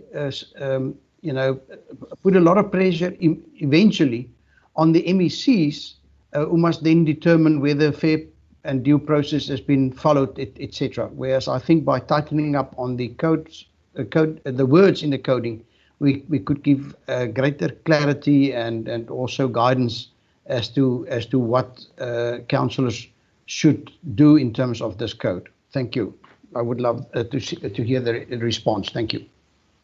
Thank you, Honourable van der Westhuizen. Honourable Smith, Honourable Moran, are you done with your questions? You further derogation? I'm covered. Chair, I'm fine. I'm done. Thank you, colleagues. Dr. Naidu, you can respond to the last questions. Thank you, Chair. Look, I'm not sure if we've missed an opportunity. I think the opportunity is still there to make inputs that the committee, the NCOP, could still consider, as they would go forward and finalize the bill. Interestingly, there was a judgment that was handed down last week, I think the 29th of April. And the judge has said that in terms of the Code of Conduct for councillors, they should attend and remain in attendance at all meetings of the municipality unless they have a lawful reason to be absent. So, certain interventions, I believe, could still be proposed as the committee would consider and see fit in terms of how they would want to finalize the various clauses in the bill. So I'd leave that there, Chairperson. Thank you, Dr. Naidu. So, colleagues, that brings us to the end of the presentation and the questions and the responses there too. Allow me to thank Chair, I may just want to raise a few questions with Dr. Naidu. I sent you a text earlier to just wait. Huh? Certainly, Mr. Master, you may do so. I didn't see the text, sorry, but you may proceed. Thank you very much.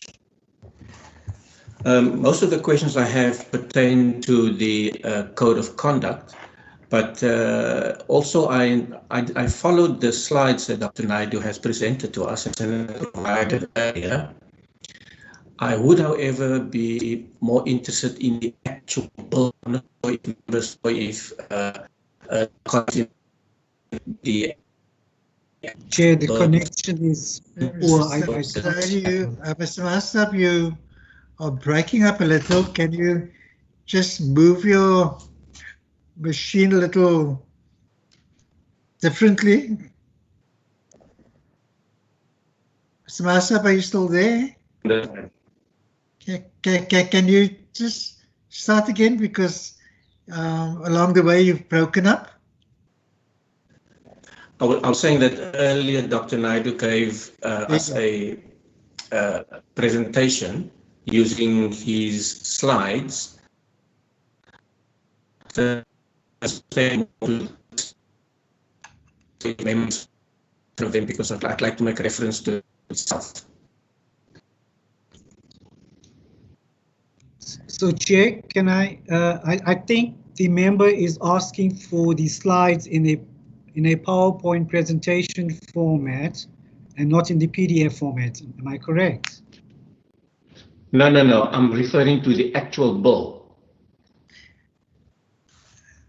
Okay.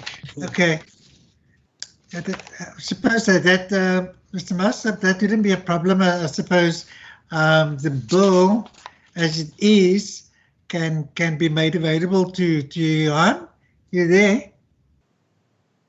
That's correct, Chair. I've got a copy of it. I can should have a copy of it. Yeah. Forward it on to Advocate Marsdorp. Advocate Marsdorp, is that fine with you? Does it address your concern?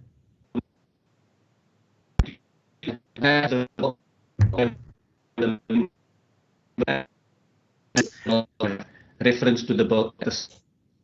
Okay, thanks a lot.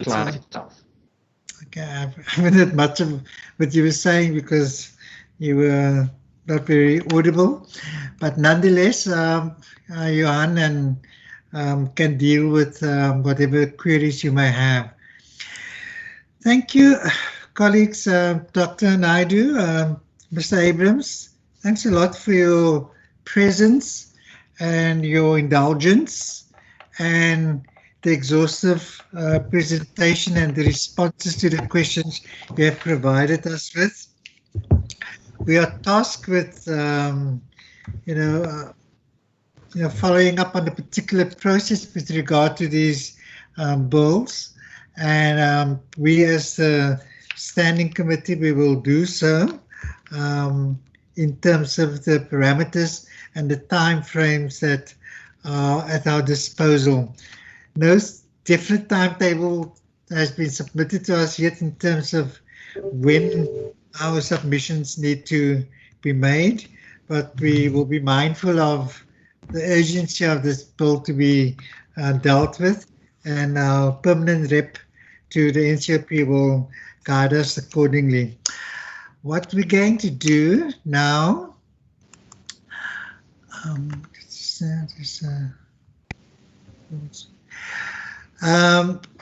that I'm going to ask the members of the committee as well as Honourable Seleku to remain behind so that we could just deal with the remaining items on the agenda, and that is the way forward and resolutions we need to take. The officials and whoever other parties from outside who are not permanent members of the committee are free to leave the meeting.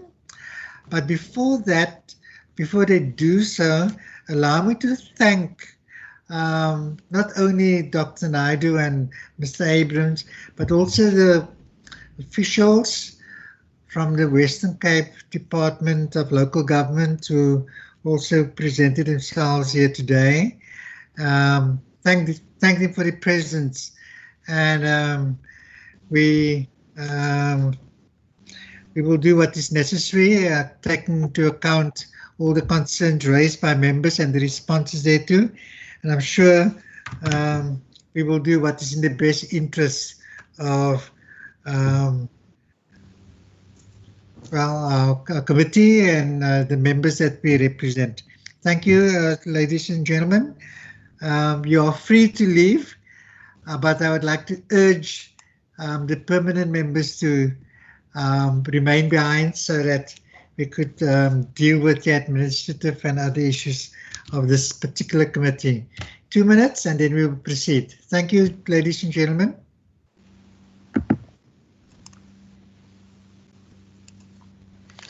Chair, just clarity. Yes, Honorable Moran. Yeah, Chair, just clarity. Myself is not a permanent member of this committee. I'm an alternate member. Yeah, but Does it mean that I can also leave? But you know, you always stick around. So you're welcome to stay, but if you wish to leave, you may leave. But your inputs are always welcome. So if you wish to stay, you're welcome to do so. Thanks, Chair. Okay. That brings us, colleagues, it looks as if we can proceed. Johannes. Dis korrek, voorsitter. Ons kan maar aangaan. Okay. That brings us to the last point on the agenda, that is the resolutions of this particular committee. We're in this unenviable situation whereby we have the lockdown, and usually we need to decide in terms of, you know, taking this particular bill with its amendments to the public, soliciting their inputs and comments, and it's done in the form of public hearings, etc. Unfortunately, during this unique circumstances that we find ourselves in, it is not possible to do that. So, but we need to get the inputs from our people out there, our stakeholders, that will inform our final position on these kind of amendments.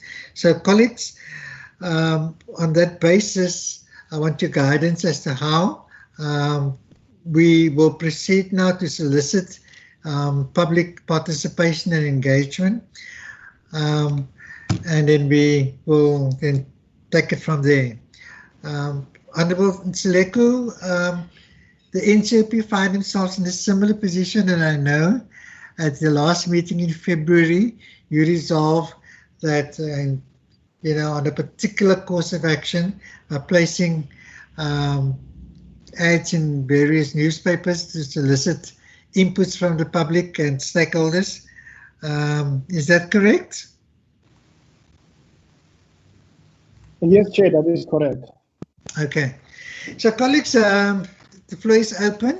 I want your guidance as to, you know, how you think we should proceed as a standing committee to solicit the members of the public to participate in this sort of amendments, because there are many and it affects quite a number of, in fact, the whole province, so to speak, in terms of its content. Chair van der Westhuizen. Honourable van der Westhuizen, you may speak. Thank you, Chair. Chair, I would propose that first we do advertise as per normal for obviously written input that people can make. Secondly, that we also invite people that would like to rather make a verbal input to either send voice recordings or little video clips or WhatsApp messages, also via voice, to us on hopefully a number. I don't know if our procedural officer's phone would be able to handle all such submissions. And then lastly, I think we would be able to either call either a telecon or then also again a Teams meeting, depending on the you know, equipment that our stakeholders might have at their disposal to meet similar to what we're meeting or what we've been experiencing over the last few weeks for us as committees, that we would be able to have a virtual meeting with those members of the public that would otherwise have come all the way to Cape Town, or where we would have gone to closer to them to address us on aspects of the bill that they would like to comment on. So thank you. So what I gather from this is that we will go out and do the normal advertising and call for written submissions, or in the form of electronic voice messages, etc. But in addition to that, whoever is responding to that call for submissions should indicate whether they would like to make a formal in-person submission, and for that reason we will then facilitate a virtual meeting for those submissions to be made. Is that what I think that you intend to, us doing?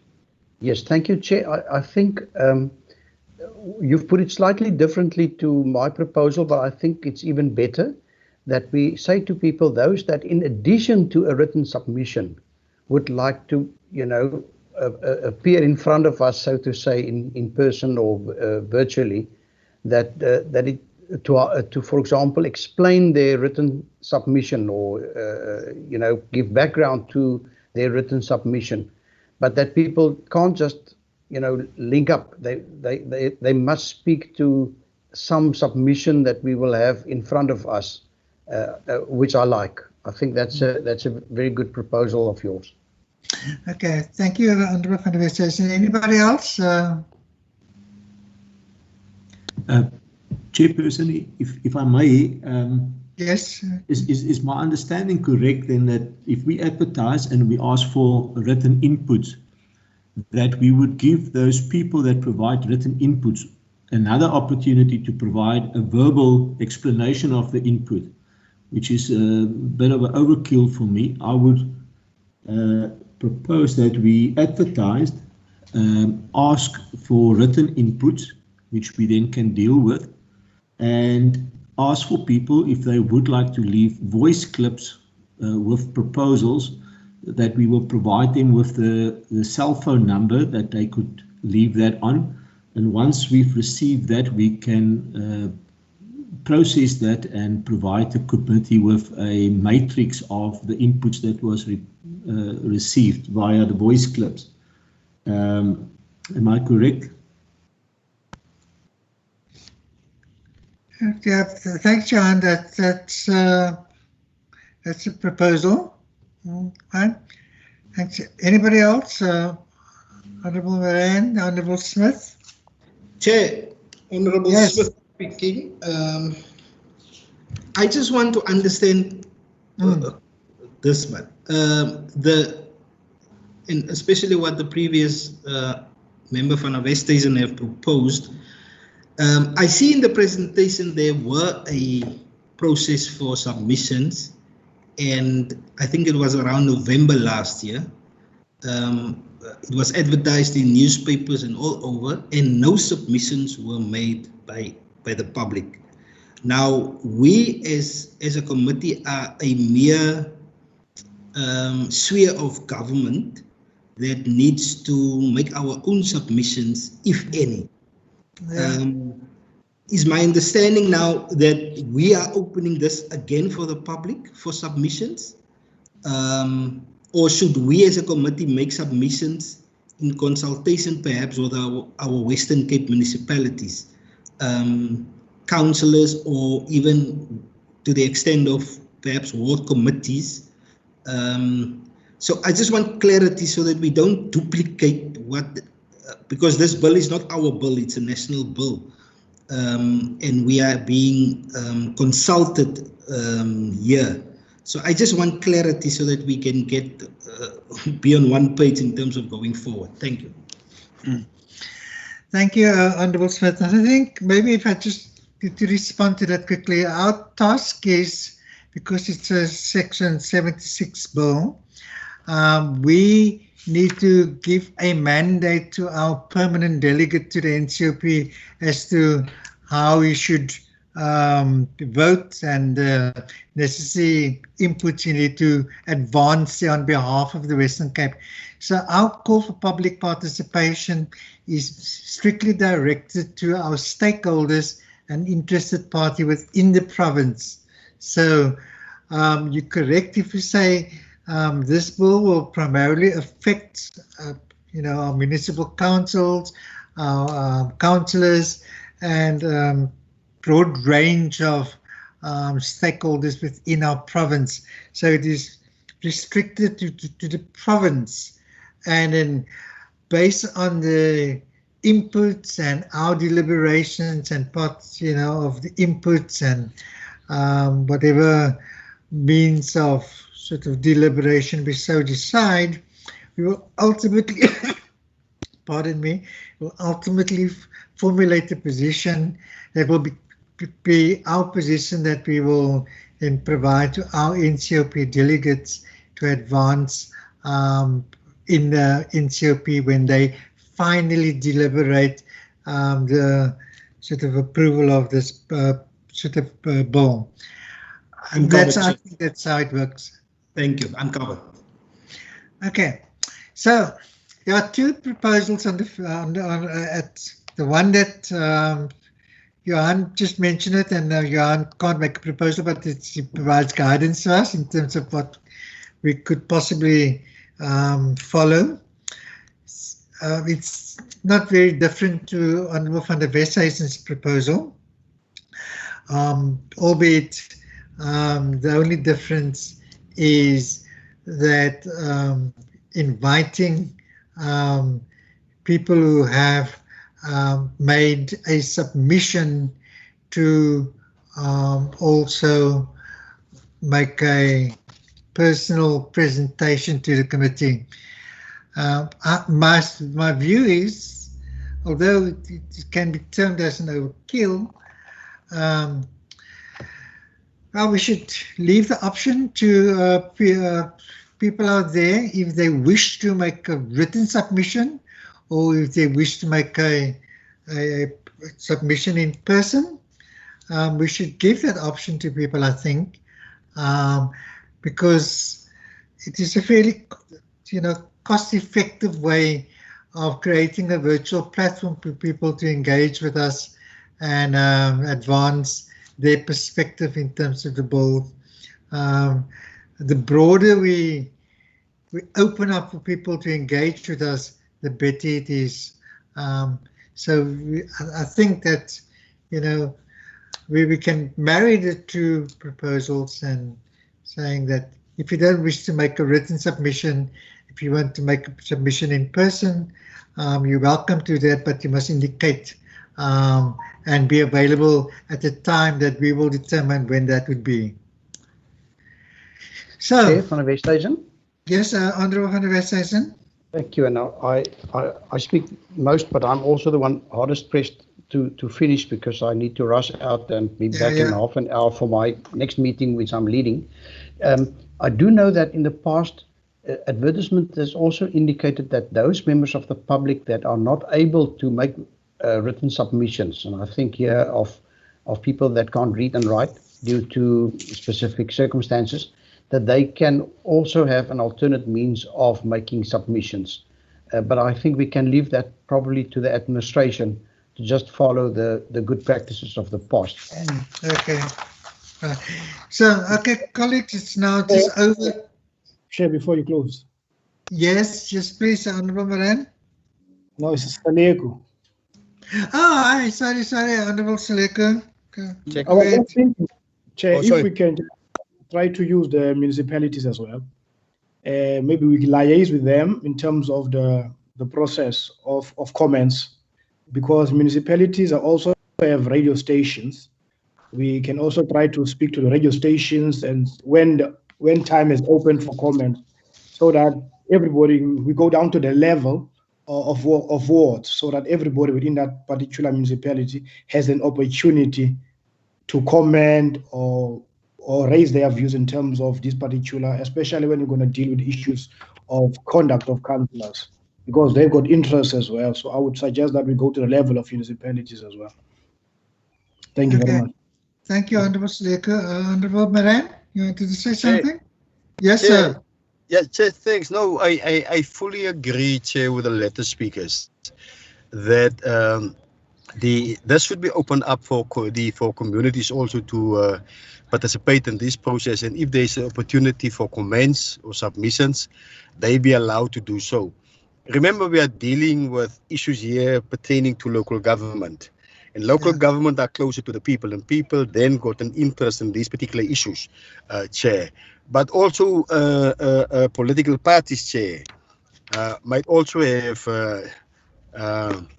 interest in this particular issue because it will affect them, especially when a councillor got fired, and many other issues that's been raised during this particular meeting, Chair. So I think, Chair, the opportunity should be, and if it can be through communication towards municipalities and then municipalities through radio stations, I think community members will really appreciate this, Chair. I think the opportunity should be there. We should not close it. If the opportunity arises, allow them to participate in this process. Okay, thank you, Honourable Moran. Just Johan, just give me some sort of direction here quickly in terms of what are the deadlines we're talking about here as to when was this process be concluded and us having to submit our mandate. You and Honourable Sleko, just give us guidance, and then we can work around that in terms of our way forward. Chairperson, at the moment, we there's no time frame in terms of when we need to submit our negotiating mandate.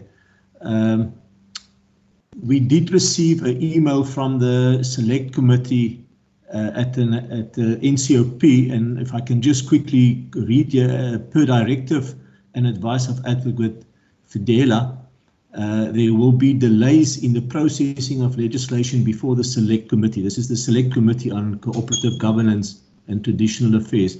So in that sense, there's no time frame.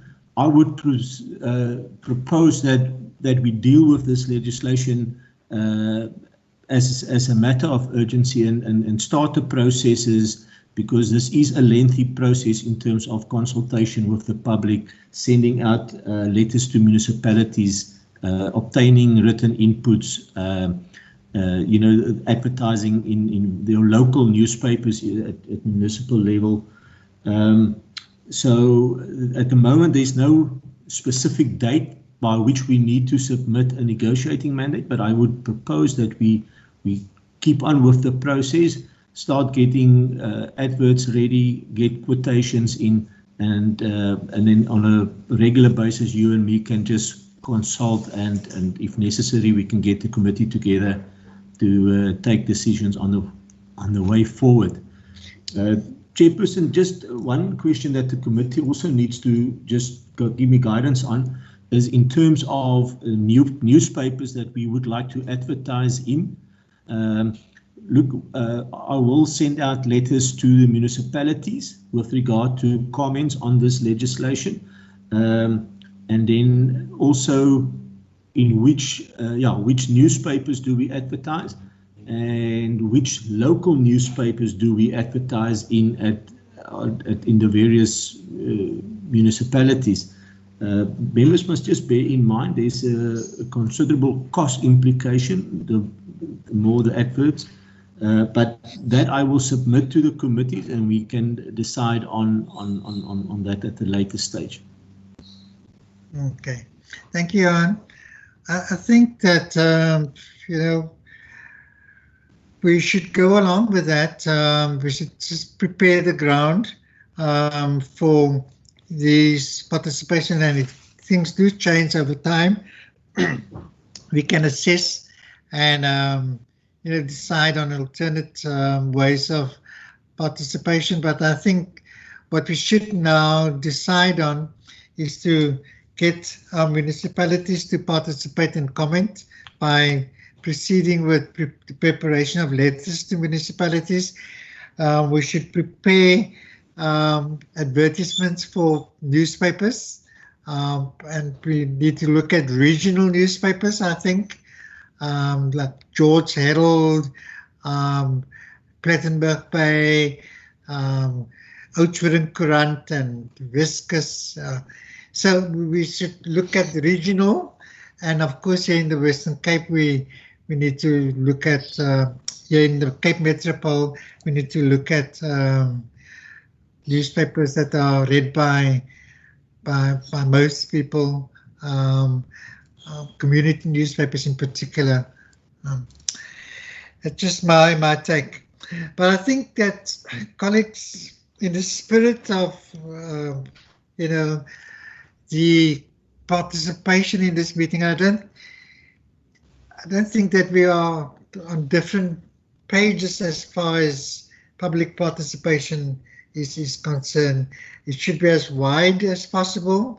It should be as inclusive as possible, and we should embrace inputs from whoever has an interest in this particular amendments. They're exhaustive and they impact fundamentally on how matters are going to be conducted within councils. So on that note, colleagues, let us resolve that we will get the preparations in order in terms of how we're going to proceed. We will touch base with the committee before definitive processes are implemented, but we need to get the preparations going so that we could, not caught with our pants, wrong analogy. It's not caught unawares in terms of when we need to submit the negotiating mandate. Any colleagues, anything else you'd like to say before I close the meeting? Chair? Yes, sir. I'm listening, Honourable Smith. No, Chair, I just perhaps just to assist that the letter that goes out to municipalities must in particular state that we encourage municipalities to perhaps use their local newspapers to advertise this in the local newspapers, because we are not necessarily aware of which newspapers are popular in the areas. So just to assist on that, that we state in the letter that we encourage municipalities to please advertise this in their local newspaper. Thank you. Alternatively, some municipalities they don't have the money to do that. If they could, inform us in terms of which local newspapers, that could possibly be utilized for that particular purpose. Now, I get the spirit, Honourable Smith. Johan? Chair? In closing, anything you want to say? No, Chair, just thank you for our first meeting. I think it went well. I will start a framework in the preparations for this and then submit it to you, and then if necessary we can get the committee together to deal with it as well. Thank you. And yes, Chair, yeah, just also for your knowledge, Chair, I'm staying in a rural area. And Johan, the emails, for instance, on my mobile hotspot, does not came through all of them, Chair. The moment that I move to another place where there's maybe Wi-Fi, then emails will come through. So, Chair, I might struggle if I'm at home, Chair, to get emails or also to connect. I had to drive to town to connect to this particular meeting. I just want you to know that I might find some difficulties. Thanks a lot, Honourable Smith, for your commitment and sacrifice. And finally, Johan, don't forget. I'm speaking, Chair. No, I know. Thank you, Honourable Moran. for your commitment and sacrifice. Noted, Chair. I will make a point of that. Yes. Johan, lastly, in terms of a copy of the bill that you need to forward to Advocate Maasdorp, right? Correct. I'll follow that up, Chair. And possible, I don't know if all the members have a copy of the bill, and maybe you should just send a copy of the bill to the members as well. Correct. Finally, thanks, colleagues. Our first virtual meeting. I suppose we will have many more to come. I appreciate your patience and your contributions, and may you have a wonderful day ahead. And thank you to our officials who were lurking in the background to assist us just in case we have any technical problems. We appreciate it very much. Thank you, colleagues. I declare this meeting closed.